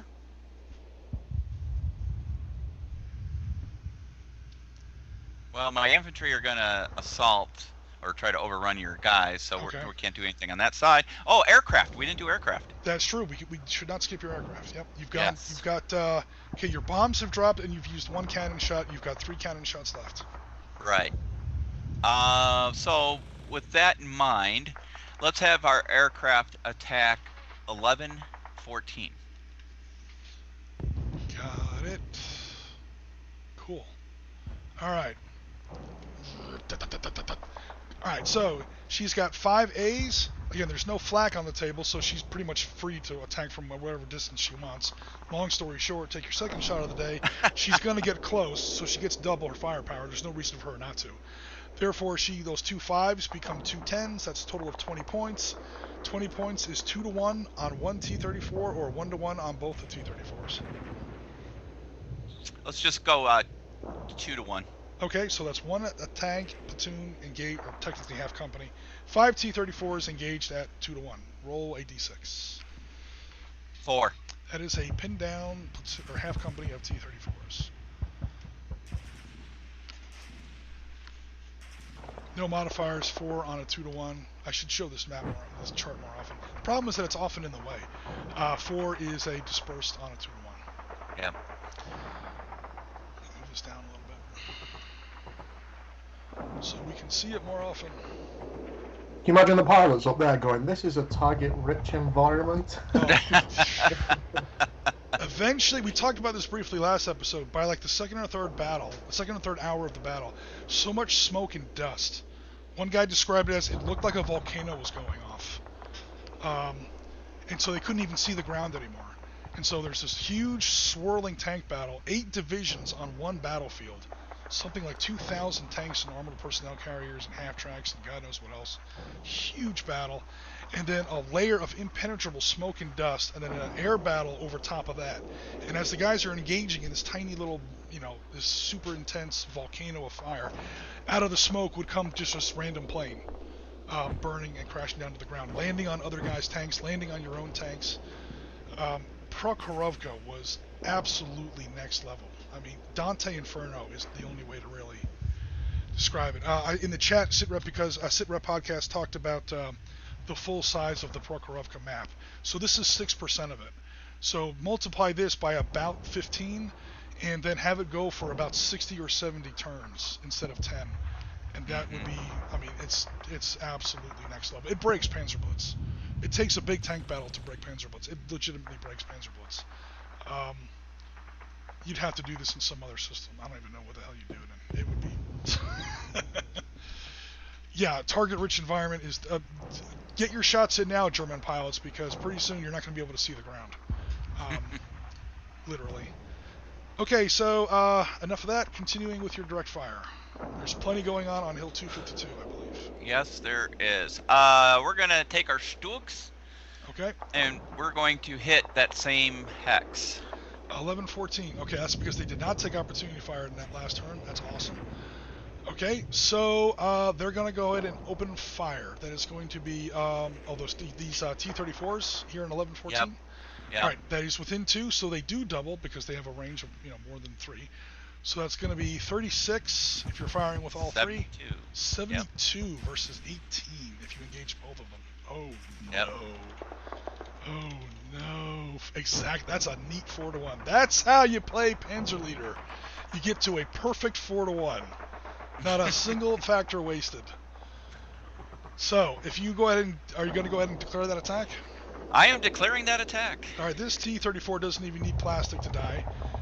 Because he's pinned down, so you subtract 1 from the die roll, and a double D will do it. You would literally have to roll an 8 to not kill him. Now, his buddy down there does survive on a 6. So I got a 5. Okay, so yeah, he's also destroyed them. Yeah. That is... Oh god, I'm trying to remember the guy's name. Hugo Promozic, if I'm getting his name right. The world's #1 tank ace. Not tank ace, Stug ace. There was a time at the second Battle of Kharkov, he killed something like 50, or his battery, not just him himself. Him and like 3 other Stugs killed something like 60 T-34s in a single day. Wow. It was just trucks bringing up more ammo. They're like, just keep going, man, keep killing them. There was a actual rule written into the German standing orders for Stug artillery crews. Even when you run out of ammunition, do not fall back. Because when you fall back, every German grenadier around you suffers a morale failure. Wow. When they see the Stugs withdraw, they know the battle's over and they all lose heart. So the standing order, this isn't in a game, this is the actual German army. Do not fall back. Just stay there and just look scary. Because as soon as you fall back, the rest of the German army runs with you. Stugs are everyone's favorite armored vehicle for a reason. They are insane. Okay, other direct fire on Hill 252. Yes. My 4s. Okay, yep. Are going to fire, and here's the decision. What do I do? Let's have them fire at 15. They have to engage at least some of those are anti-tank guns. Yeah, they do. Otherwise, let's, you know what, 15, 13. Okay. No, they're in woods, right? 15-13 gets a woods bonus. 15-12 does not. Right. Let's go 15-12. Okay, so you are using A's versus soft targets, so they do divide. However, it's a total of 7 + 7 versus 4 if you engage both of them. So it's 3-1 if you engage both. Yep. Okay, roll a d6. 4. That is 2 pinned down batteries of artillery. Oops. That was just missed. If you look on the 3-1 row over there, a 4 is a disperse, a 3 would have killed them both. Yeah. However, they will not kill you next turn. Yeah. Alright. Meanwhile, we've got all kinds of other stuff going on up there too. We got 2 tigers, and then actually we're about done. These turns are going to start going faster, and we're running out of units. Yeah. I think that's all I can do for direct fire at this moment. Those 2 tigers can shoot either, they swivel their turrets around, they can either, they can't legally fire at those 2 dispersed batteries again. A unit can only take 1 direct fire turn per turn. However, they can fire at those other 2 platoons. You know what, let's fire them at the other 2, because I was thinking if I did opportunity fire, but that's after your next turn, not this turn. So yes, let's go ahead and do that. Okay, so here's the great thing about tigers. Now this is a house rule. But it makes tigers as scary as they're kind of supposed to be. Note their weapons class is A star or A asterisk. That means that they don't have to have against soft targets. This is to redress a trick of the rules in Panzer Leader. So in Panzer Leader, it's an A-class weapon, okay? And they're comparing tanks versus other tanks. I'll go through this really fast. A Panther has a smaller but much faster muzzle velocity, 75. There are no Panthers on this table, but it's got a 16 attack factor versus the L56, 88mm here, only has a 15. That makes sense. If you're going to buy a World War II game, this is for a miniatures game, a tabletop game, any kind of game, and you want to know if it's worth your money, here's your litmus test. You look up what the Tiger has for anti-tank firepower, and you look at what the Panther has, and even though the Panther has a 75 and the Tiger has an 88, and Tiger, the Panther should have a better anti-tank value than the Tiger. I know that sounds crazy, but that's true. And if the game doesn't have that, put it back on the shelf and walk quietly away. However, the problem here is that A-class weapons always have against soft targets. So when they give the Tiger the relatively poor anti-tank value that it should have, that also kneecaps them unfairly in soft targets. The reason the Tiger is so terrifying in history is because it fired an 88. And that might not be so great against tanks compared to faster firing 75s, but when it comes to firing HE on infantry, which is 90% of any army, 90% of the battle reports, 90% of the letters home, 90% of the articles in Yank newspaper or whatever, it's holy God, watch out for these Tigers. This is where Tiger terror comes from. So it's going to be 15 and 15 do not have them against soft targets. And they're firing against 4. It's going to be 30 against 4. That's going to be a very sloppy 30 against 4. That's a 7-1. So even with the woods bonus, and even if you roll a 6, toast. Bruce is on. Oh my God. Where is he at? I do not see his comment. It's on YouTube. Oh, okay. Oh, there he is. Cool. Looks like Jim isn't having it all. Oh, no. Nope. I'm holding on by my fingernails. Hello, Bruce. How you doing? Thanks for coming by. You just showed up to watch Michael Vittman do his favorite thing. Actually, also read Michael Vittman's actual accounts, his actual diaries. He kept track of tank kills because he was a kind of an egotistical bastard. But he kept track. No, he was. But he kept track of anti-tank gun kills more. He hated anti-tank guns twice as much as enemy tanks. All right. So what Michael Vittman loved to do with his Tiger was kill Soviet anti-tank guns. You totally just, role-played Michael Vittman. Somewhere in hell, Michael Vittman's eyebrow just went up. He was like, oh, I just killed another Soviet anti-tank battery. Got his notebook out, marked it down. Yeah, he would too. Satan, shut up a minute. I'm talking here. I got to write this down. This is important. Where are you going with that pineapple? Yeah, don't make me bite you with the furious teeth. Okay, so I think that's going to be about it for direct fire. Oh, I didn't even get to roll a dice. Oh, man. That's okay. You could roll one, but a 6 is still Nah, a nah. That's cool. All right, so I think that's it for direct fire. Movement phase. Oh, rallies. Oh, yes. Yes, I have a rally. You have one rally down here. The Iron Cross Mark III platoon. Yep. 5 guys in Mark IIIs being overrun by 250 Soviet infantry, scouts, and guards paratroopers, and he's still there. Woohoo! All right, so he has a 5 or less to rally. I have a 3. He now rallies, and I can move, right? He now gets half. Yeah, he gets to move half his movement. Well, I got 9 movement, so Yep. move them up. 1, 2, 3. Is it round up or round down? Round up. 4.5 rounds to 5. Can you put them in 10, 13? 10, 13. He will draw opportunity fire from some of those T-34s, but 1, Which 2, ones? 3, 4, 5. There's these guys here. Those guys had already fired reactive fire, didn't they? This is now the beginning of turn 7. This is Okay. Yeah, you're right. Okay. You're right. Well, then I mean, it's a legal move. I just don't know if I'd recommend it. You know what? Let's move them the other way. Okay. 1, 2, 3, 4. Put him in the Burning Hulk. Of 1616. Yeah. Okay. No. Why? Because honestly, nobody can see you, so you're actually safe there. Oh, okay. All right. This tree line blocks everything south of it, so he can't see you. He can't see you. He can, but he can't reach you. And yeah, literally the only tank platoon that can see you is this clown, and he only shoots to 3. Yeah. Okay. And what is this about bicycles and horses being a better chance of surviving? Bruce Lee loves his bicycle troops. Hey, he's seen Panzerleader games turn on a German courier section of a bunch of guys with notebooks and bicycles. It has happened. Yeah. Because Panzerleader. Probably not on this battlefield, but in Normandy or early war Poland or stuff like that does happen. Yeah. All right. Movement. Yes. Cool. All right. So your Stug's fired. They're not moving.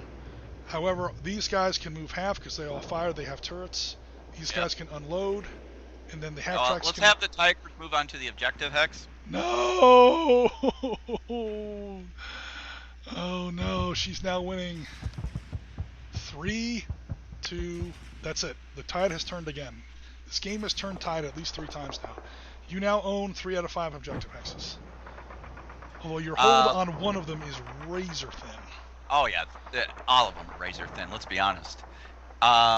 Let's start moving Kaspar's Baja, as you like to call them. Yep. I want to take those first 2 units and overrun. Was that 15-12? That's actually legal. I can't believe I just said that. It's legal and it's safe because those guys are pinned down. I don't believe this is happening. You're about to Kelly's Heroes the hell out of those Soviet anti-tank guns. Oh no. Now normally when audience, don't try this at home, because normally the Soviet anti-tank guns are not dispersed, so they get an opportunity fire attack back. Yeah. You can technically fit all 4 of them in there too if you want. Let's do it. Okay. Actually, I would like 1 infantry to go into the hex with the Tigers, and then the other unit can go in with the other ones. So that is 6, because it's the half tracks that are firing, not the infantry. It's 1, 2, 3, 4, 5, 6 versus 2. Actually, versus 5, because there's a truck platoon in there as well. So it's 1-to-1. However, it's an overrun. Automatically becomes a 2-to-1. Subtract 2 from the die roll. And then when we're applying this result against those anti-tank guns, we'll subtract another 1 because they're dispersed. This is going to be kind of a complicated thing. You only roll 1 dice. It's 1 overrun. Yeah. But that number is going to get interpreted at least 3 different ways. Yep. But for now, this is actually kind of cool. I want to zoom in because this is epic. Roll 1d6 as low as you can. Jim, Uh-oh. it's a 1. It's a 1. Okay, it's not that complicated. After all that build-up, it was going to be a big complicated roll. So that 1 gets read as a -3 here. That 1 gets read as a... Sorry. That 1 gets read as a -2 against these two. Yeah, very dead. And that 1 gets read as a -1 on this guy. Either way, that's 3 units shut down.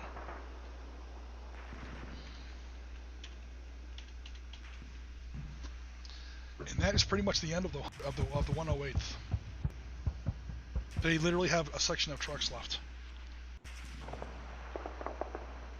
Oh no, my poor Soviet anti-tank guns. They just got Michael Wittmann and Kelly's Hero in the same turn. That should be illegal. All right, but in all seriousness, that's guys, that's how you do it. Because that move would be normally suicidal if you didn't put fire down on those anti-tank guns first. And yeah, when you do that, that's when it's literally fire maneuver. You put fire down on the target first, and then you do some sort of an assault.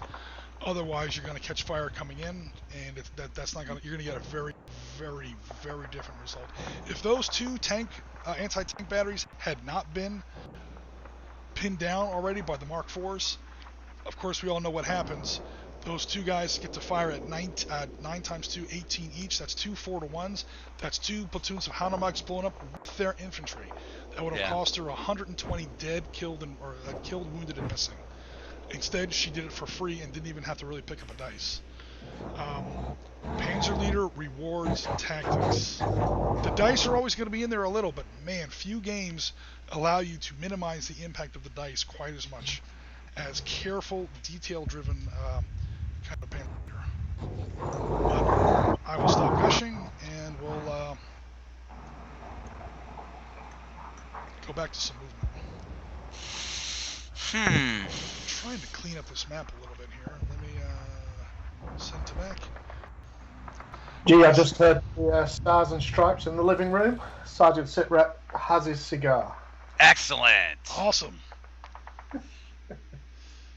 All right, other movement. Oh yeah, go to the other hill, you've shall got we? movement back here, yeah. These grenadiers are already dismounted. Should we try and attack that their artillery piece? Sure. Su-76 self-propelled gun. Yeah. Sure. How many guys do you want to send in there? All of them. Okay, that's gonna leave the objective hex undefended. No. Just 2 infantry. Let's just do the. Yeah, those. Let's do those 2 sets. Okay, cool. So that's going to be 2 dismounted German grenadier platoons. I've got 1 thing that can do opportunity fire. This guy, believe it or not, can't, because there's a level 2 elevation hex between the two of us. That dot is showing on elevation. That blocks my line of sight. So this, when I sent this guy on that hill, I knew he was kind of doomed. But I wanted to get that. I needed to shut down that German artillery. So hopefully worth the cost. So I only have 9, which divides in half to 4.5, or basically 5. It doesn't matter. It's a 1-2 attack. Maybe I can pin down one of these platoons before he gets a chance to overrun me. Although the odds are not good. Webcam time, I need a 1 or a 2. I get a 6. That's a straight out miss. So these Su-76s fire. These grenadiers duck. They now continue charging. You have 6 versus 5, 1-to-1. Subtract 2 from the die roll. Okay. I got a 4, so -2 is a 2. And that is a dispersed unit of Su-76s.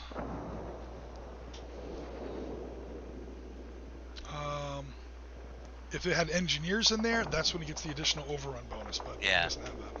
Yeah. Nevertheless. That's it. Cool. I mean, I guess my Stooks could still move. No, they can't. They're not turret. Yeah, so. They don't do the turret at AFE. Yep.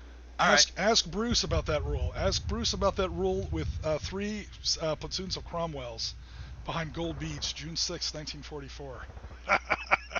That's still one of my favorite Panzer Leader moments in the last 5 years. That was the look on Damon's face when he rolled that 1.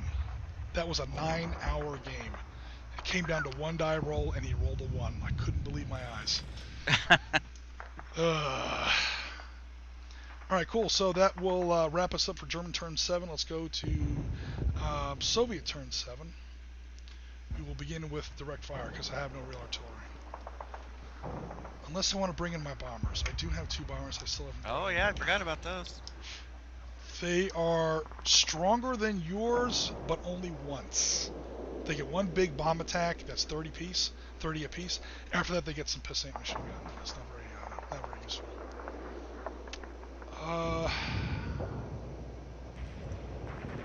You know what? It's time to be an asshole. Where are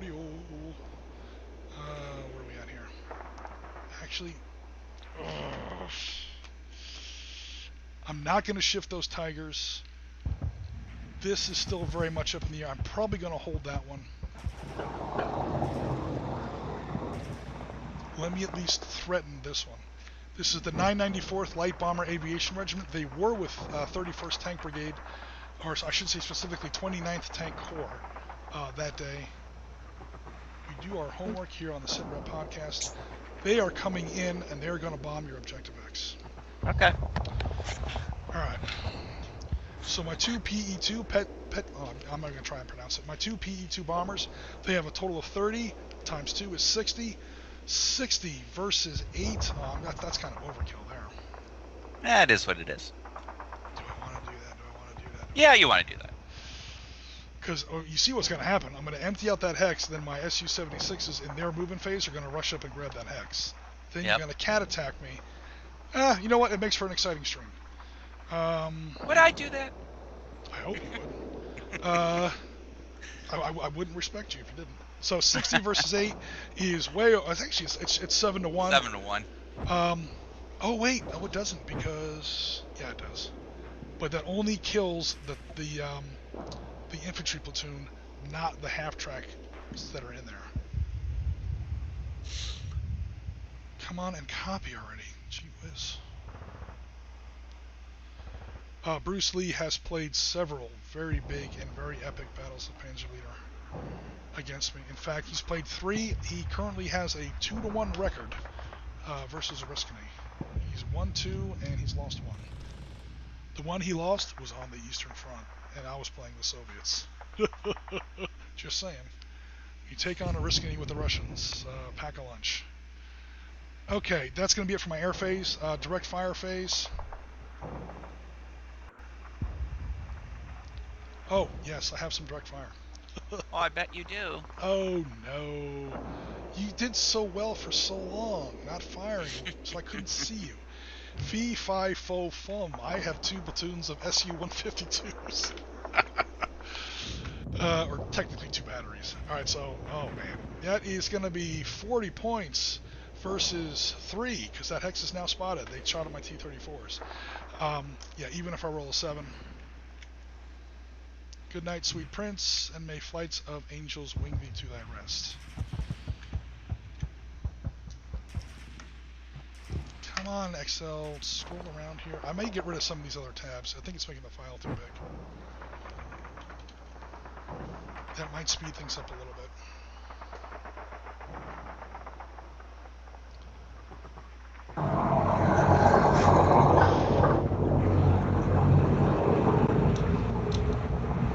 Who's got a garbage truck going in the background? I muted him. Oh, okay. Dang gas. These wreckage piles are starting to get a little thick down here. Okay, these guys can also see you, but I can't really reach you or do anything effective, so I'm just going to go ahead and stay put for now. 9.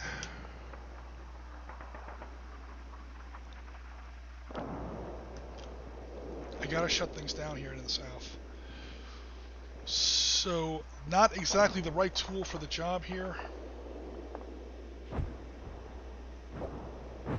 But we're gonna go ahead and go for it. 1, 2, 3, 4. However, that's all at beyond half range, shooting at soft targets. I believe I am quartered. A class against soft targets. Yeah, so that's going to be basically those 4 T-34s become 1 T-34. 9 versus 2 is 4-to-1 odds. Add 1 to the die roll. That is like the world's biggest pile of negative modifiers I can think of. Quartered, and I have to add 1. But still, we're at 4-to-1. I have to add 1 to the die roll. Here we go. At SA2, he is still destroyed. Wow. Good job. It took me it took me 20 Soviet tanks to do it. The better part of a whole battalion, but I did get the job done. Bruce Lee, we were talking before about that famous shot in Cross of Iron. I know we both really enjoy that movie, where we have that tragic shot of the German 75 centimeter or 7.5 centimeter anti-tank gun, that Pak-40, firing its last shell against approaching Soviet T-34s. That literally just happened.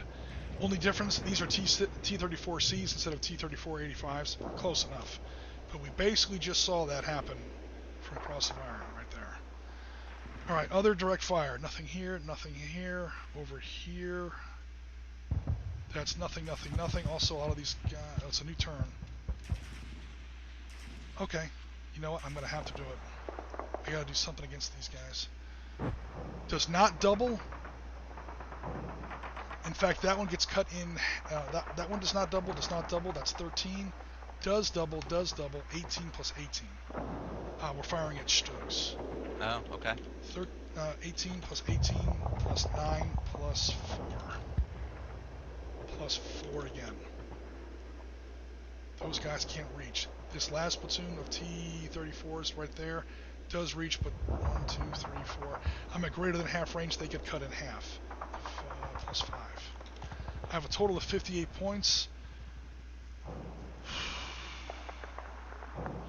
I'm going to engage 1 at 4-to-1 and 1 at 1-to-3. So 1 at 4-to-1. Oops. That fell off the desk. 5, that is a kill. And the other one at 1-to-3, I have to roll a 1 to disperse. I dispersed him with a 1. Holy shit.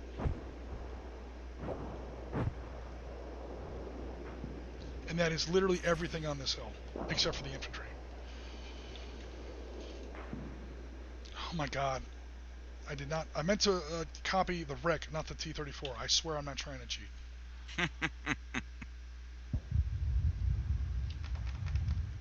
Yeah, you have to watch Jim, don't you, G? In all seriousness, I said this last week, in all seriousness, you kind of do. Because there is so much going on there, as well as keeping up with the comments, as well as the chat. I do make copy-paste errors all the time. So, actually, I mean, I know you're kidding around, but not really. Really do watch me. Because things do happen. I think that will be it for my direct fire, because everything else is... shit. Where's my 108th? The 108th, man, I'm just going to go ahead and remove their flag. They're dead. that whole artillery regiment's gone. Oh, my God. Okay, going over to movement now.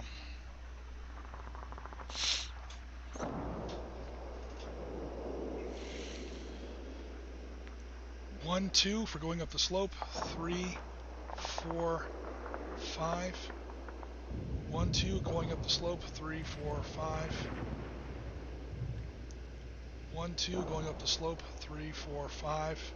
Everything up here is I class, so there's no immediate opportunity fire. And then we're going to go ahead and launch a 27-4. That's a, believe it or not, a 7. That's a 7-to-1 overrun. Yeah, goodbye. However, what? Oh, the port truck. The half track. Yeah. I do not get to occupy the hex. And Bruce Lee just rolled his eyes again. Yeah, he has run afoul of that rule as well. Again, that's just how the rule is written. It works out for you on this turn because I don't get to occupy that hex yet. Okay, but that objective hex is now under threat. I'm happy to say... Oh, this unit I can also remove because dead. He's out of gas. All these guys have all fired. Okay, I'm going to try and rally some of my guys now. For as much luck as I've been having with that.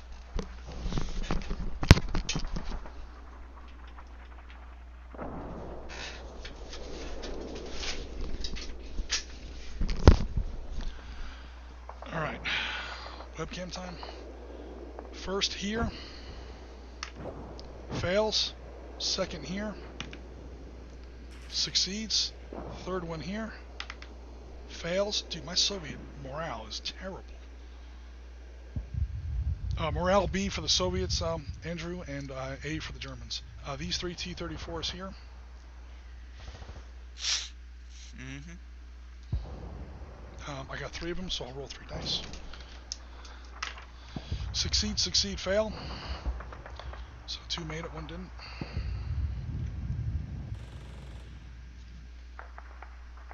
These Su-76s up here to the northeast. Northwest. Succeed, fail, fail.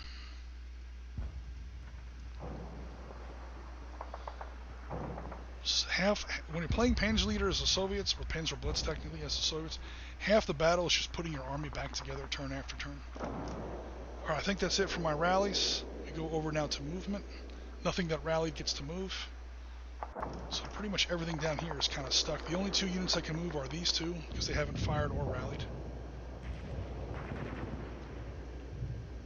Just give me a second to clean up the map here. Alright, so 1, 2... I said 1, 2. Okay.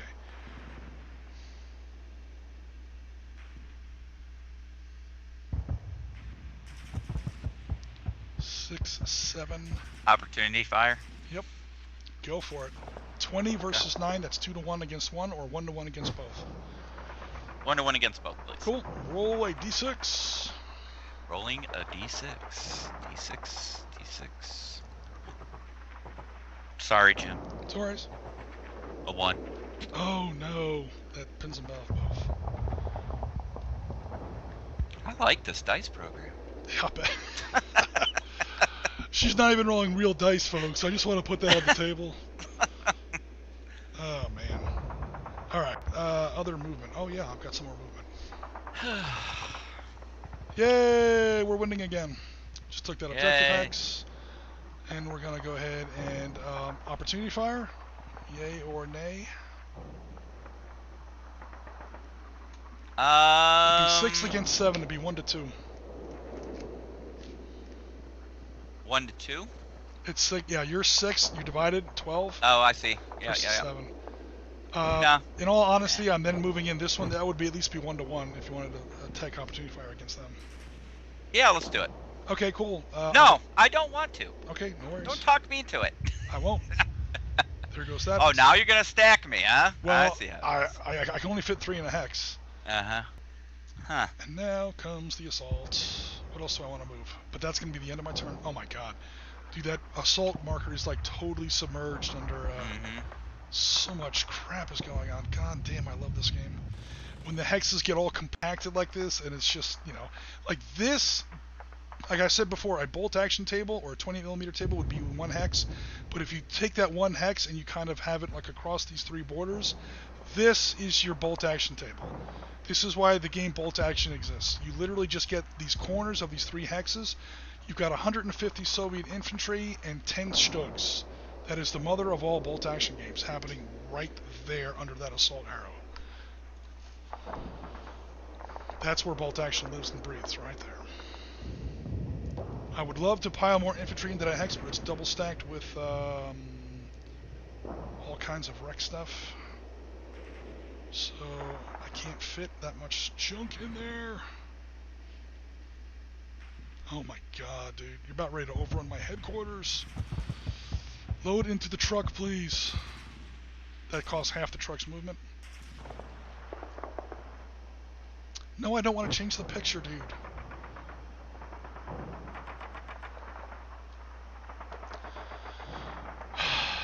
Very annoying. Send to front. Thank you. Alright, that loads up, that costs half the truck's movement to load the CP into the truck. There's a lot of Danish that has to get loaded, a lot of coffee. So yeah, headquarters units do not have a movement rate. In all seriousness, we don't kid around, it's because of radios, map tables, everything else like that. And we joke around that it's officers don't like to walk, they have to get in a truck. 1. No, they just don't know where the truck is 2. in relation to. I'll do this way so I screen myself from enemy fire. 1, 2. Actually, 1, 2, 3 because I'm moving through woods. 4, 5. Oh no. He's going to end up right there. He's going to get overrun by Battle Group Baja out here. Alright, I won't do that. If I move the other way, he's going to get picked off by these Stugs. Oh, my life is terrible. Oh my god, seriously, what am I going to do here? You know what? If it happens, it happens.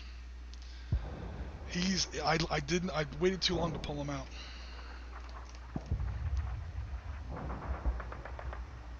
I waited too long. He's literally unable to escape.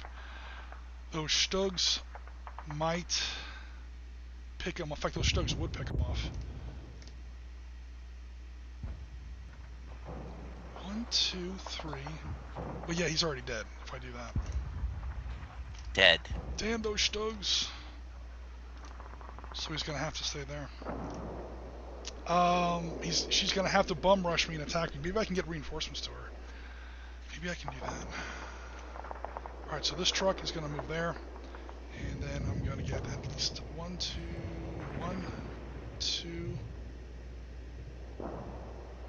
3, 4, 5. Alright, I move nice and slow. Alright, that at least gives him a fighting hope. If he can't run away, he can at least call some troops to him to be his little personal guard up there. CP units in straight up out of the box PanzerBlitz don't really have any effect. However, what we do in Oriskany Panzerleader is we say, if you lose your CP, you roll a dice. If it's a 4-up, your entire force's morale level drops by 1. It goes from, for my case, it would go from a B to a C, which means my morale rallies get really bad. If I roll a 1, 2, or a 3, low rolls are usually better in Panzerleader. If I roll a 1, 2, or a 3, the XO is on the spot. Or the commander somehow got away, even though his unit's destroyed. He finds another radio and he continues the battle. Somehow the unit remains together. I'm trying to avoid that, or at least prolong it, so I send some reinforcements in there. But in native Panzerleader, or PanzerBlitz right out of the box, they have no effect. To the point where when they published Panzerleader in 1974, they didn't even put CPs in the box. There's no CPs in Panzerleader, only in PanzerBlitz. Any other movements besides that assault? Those guys are pinned down. It just happened. I can't rally them yet. Those guys stay put. They're holding the objective hex. Those guys are done. They failed to rally. He did rally. That'll be it for my movement phase. Let's do some assaults. I only have 1 assault on the table. I lost 1 objective hex, but I'm trying to lock up this other one. I have airborne and 2 rifle platoons. That's a total of 10 versus I have to overrun everything in the hex, or not overrun, close assault. I'm sorry, I have another one here. 4 plus 4 plus 4 more is 12. That makes a difference. Now it's 12 versus 24. It's 1 to 2. I still have no engineers in there, so it doesn't bump columns. But it's 1 to 2. I get to subtract 2 from the die roll. When we are looking at the second Stug that's dispersed, we'll be subtracting 3 from the die roll. But I'm at 1 to 2, subtract 1 from the die roll. As much as I like Stugs, a nice low number would be so sweet right now. I have the camera turned on. No one can dispute it. Here comes my 1. I'll take a 2. So yep. 1 to 2, minus 2 for close assault. The other Stug is read as a 0, so he's only dispersed. And the one that was already pinned down, he subtracts an additional 1. He's an X. So long story short, take your third shot of the day. We killed one. We killed the one that was dispersed, and the one that was dispersed... we killed the one that was dispersed, the one that was in good order is now dispersed. So I'll just take that one off the table to make it easy on myself. Same net result. And that is going to conclude Soviet turn 7. I may have saved the situation there a little. I didn't save this one. There are now tigers standing on the objective hex. I think... My battalion commander is, or my regiment commander is loading up his Danish in the truck. There's plenty of donuts, guys. Make sure you get them all. I might cause some drama back here, but I don't think I'm going to take that. That's just a diversion. That's just so she doesn't do anything else with those infantry. This one's still close. But for now, I'm going to stop yapping. Copy the turn over to turn 8. We're in the home stretch now, folks. turn 8. German turn 8. All right. So, air mission. Yep. You have 2 cannon checks left. What do I want to do? Oh, go ahead. I'm just gonna No, try something. I'm looking. I'm trying to think. I'm gonna have them attack your. Is it a T-34 in the objective hex? In the objective hex here is an infantry airborne platoon. Oh, that's an airborne platoon. Okay. Yeah. And a bunch of German burning tanks, and admittedly some dead Soviet infantry too. There's a lot going on in there. That's a very hellish hex in there. Well then, let's turn the aircraft north. Okay, give me 2 seconds. So what I did was I took turn 8, I copied it into its own spreadsheet. I'm gonna save this file. I'm just hoping this makes things run a little bit smoother. Close this out, and now we have a spreadsheet that's just turn 8. Okay, so hopefully now things will scroll a little bit more smoothly. I'm sorry. Okay, so where your HS-129's going? You know what? I wanted to attack the 2 tanks. Yeah, let's do it. Yeah, let's do it. They're gonna attack 1312. 13. Ooh. Oh wait, 13. Where is 1312? See it? Command post. The command post is not yet spotted. No one has fired out of that hex, and he's in the woods. Oh, are they in the woods? Yeah. Oh, okay. They're in the woods hex. All right. So as soon as you get a units adjacent to them, they can call in the strike, or as soon as they fire. Although right now that Soviet colonel is probably yelling loud enough where he might be visible, but with so much gunfire, and maybe not. But in all seriousness, no, that stack is not yet spotted. Okay. Then let's send the aircraft all the way to the hill 251. Alrighty. Other side of the field. Oh yeah, that's true. Oh, these things are gonna tear up some Su-76s. Oh no. And let's go ahead and hit them. Oh no. 20 versus how many do you want to engage? You can engage all one. Okay, that's gonna be 1-to-1. So I have what? 20 to 5 would be 4-to-1. 20 to 10 would be 2-to-1, or 20 to 15 would be 1-to-1.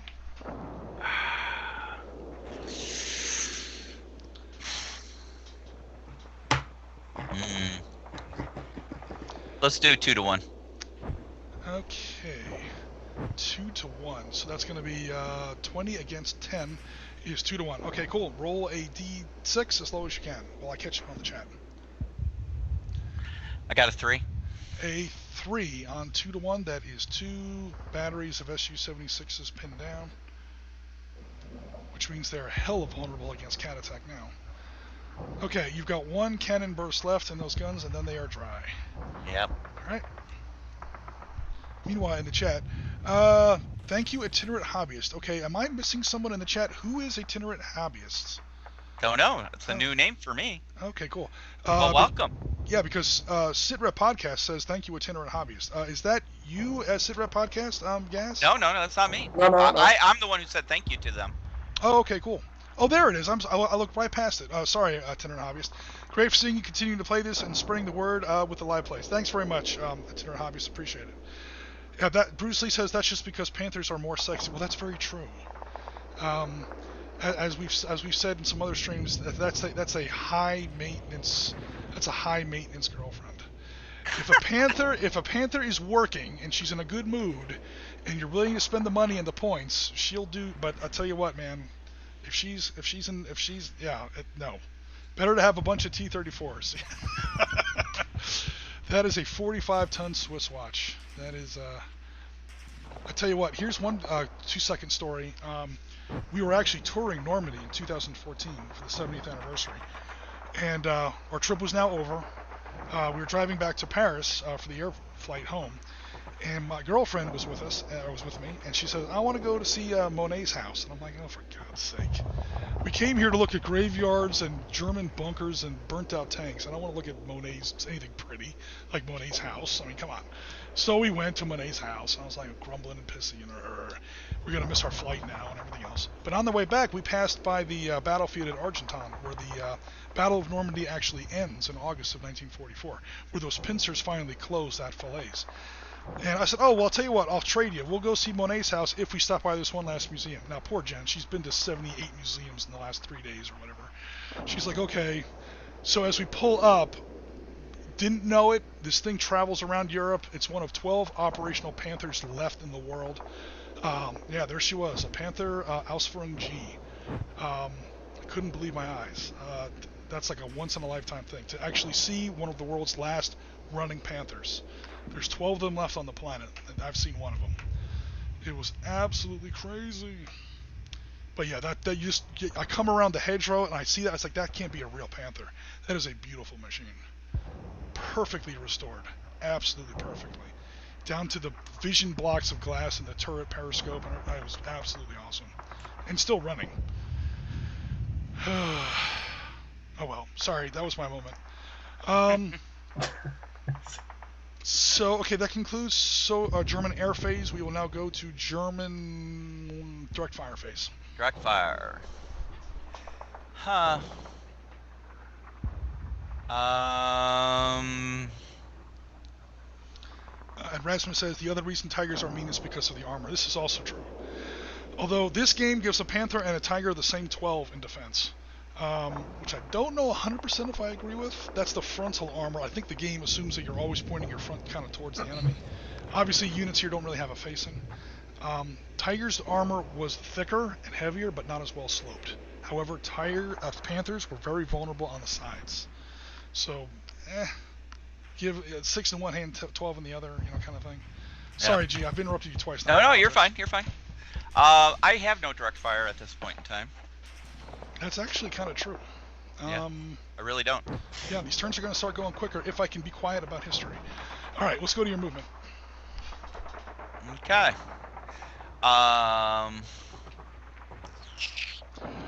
Bruce Lee, you can comment on either one. I see both chats. It's just that I'm running Panzer Leader, and that's taking up a lot of my RAM.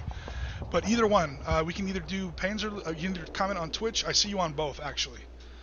Both are fine.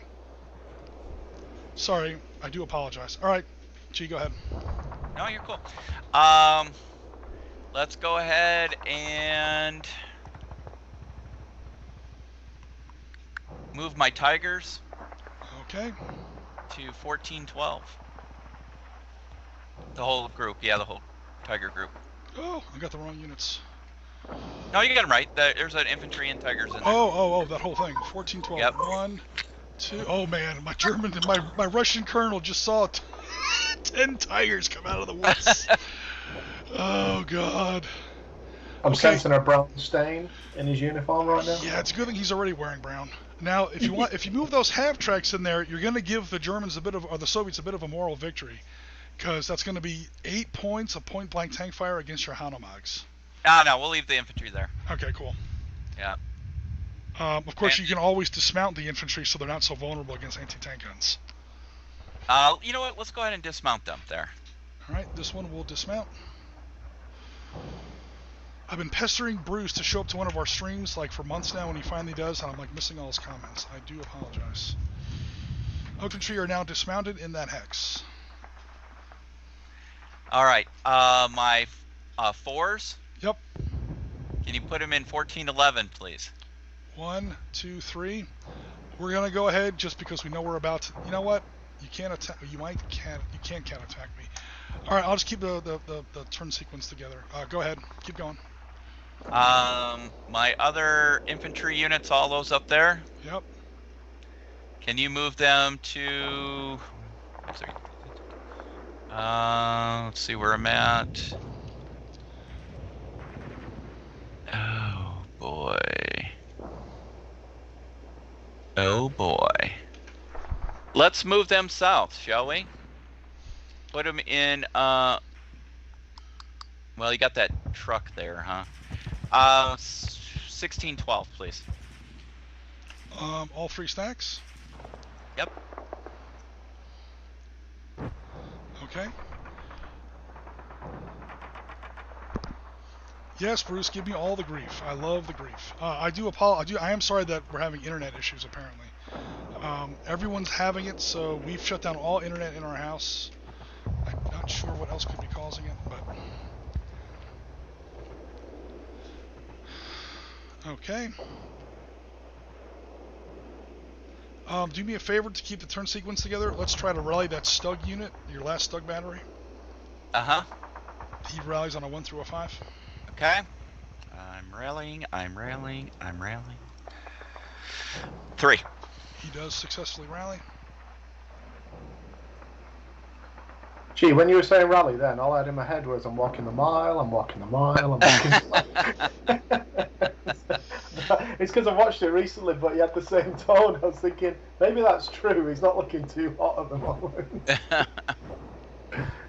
Those Stugs are hating life. 2/3 of them are burnt out. Can we move them now, please? Actually, sadly, no. They are not. They do not have Oh, access that's right. to the turn. That's right. Yep. I keep forgetting. Damn Stugs. All right. Let's go to the other side. They had to write a rule where Stugs wouldn't be the absolute best unit in the game, so they otherwise no one would play anything but Stugs. Well, it is what it is.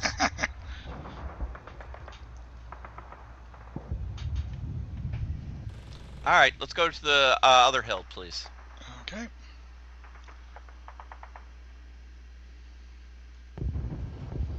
Oh man, yeah, there's a lot going on here. Actually, a lot of this is out of date, so yep. Whenever you're ready, I'm just going to clean up the map for a few minutes. Yep. All right. Just because. Yep. Let's go ahead and. Are we able to assault those 2 that are dispersed? You have to attack the whole stack. Yeah. You can't selectively assault certain units in a stack, but yes, you can. You are within 1, 2. You are within. Yeah, all you have to do is move on to the objective X, which I assume you want to do anyway. Yep. And that, yeah, you can definitely assault at this time. All right, let's do it. All right, is this pretty much going to be the end of your movement? Yeah, it's gonna be it. All right, cool. Then, yeah, now's the time we do assaults. Okay, I only have a very small amount of opportunity fire available because most of my assault guns are pinned. My Su-76s, or my little bitches, as the Russians used to call them. That's actually not entirely true. The real word is something even worse that I won't say on stream. But so it's 9 versus. Well, actually, that drops to a 5 because it's A class against soft targets. 5 versus 8. That's 1 to 2. I'm going to try and pin down one of them. Okay. And that is, wouldn't you know it, a 6. So. Oh darn. Fired and a miss. Now you have 6 against 15. So that is technically 1 to 3. That sounds terrible. It is terrible, but you get to subtract a lot because of cat attack and because of dispersed units. Yeah.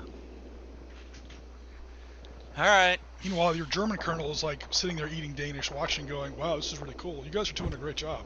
Keep it up." I rolled a 2, Jim. 2 becomes a 0 on 1 to 3. That pins down the last one. 2 becomes a -1 on 1 to 3. That is double dispersal on the 2 units that were already killed, or that were already dispersed. They're killed now. Woo! Boom! German Grenadiers. Tigers and Panthers and Stukas get all the glory, but I'll tell you what, German infantry and engineers. Some bad customers. Oh, Bruce is talking stuff about you. About me? What did I do? I just said something The nice. Overrun Master just got owned. Oh no! I said something nice about engineers, and I still get shit. All right. See if I won't say anything nice about engineers no more. Bruce is mad. There's no Averies on the table. That's the problem. Alrighty. I have Su-152s, Bruce. Does that count almost as an Avery? That's close. Alrighty. I think that's all I got. That's it. Alright, that is cool. all. Let's go over to Soviet turn 8. Soviet turn 8, I have no indirect fire. because I have no real artillery. We then go to Soviet indirect fire. I'm sorry, we go to Soviet air phase. I have no more bombs. My big 60 attack now goes down to a 4 attack. Not quite as scary. You know what I'm going to do just for fun? What you gonna do? There's no point on the game, but just because I'm not gonna go after the thing because I have no chance. But I'm going to say a 4-to-1 attack against this truck. Oh, you're picking on the truck? That's right. I'm blowing up the truck. That German colonel is going to have to carry around his strudel in somebody else's pocket. 4-to-1. Goodbye, Mr.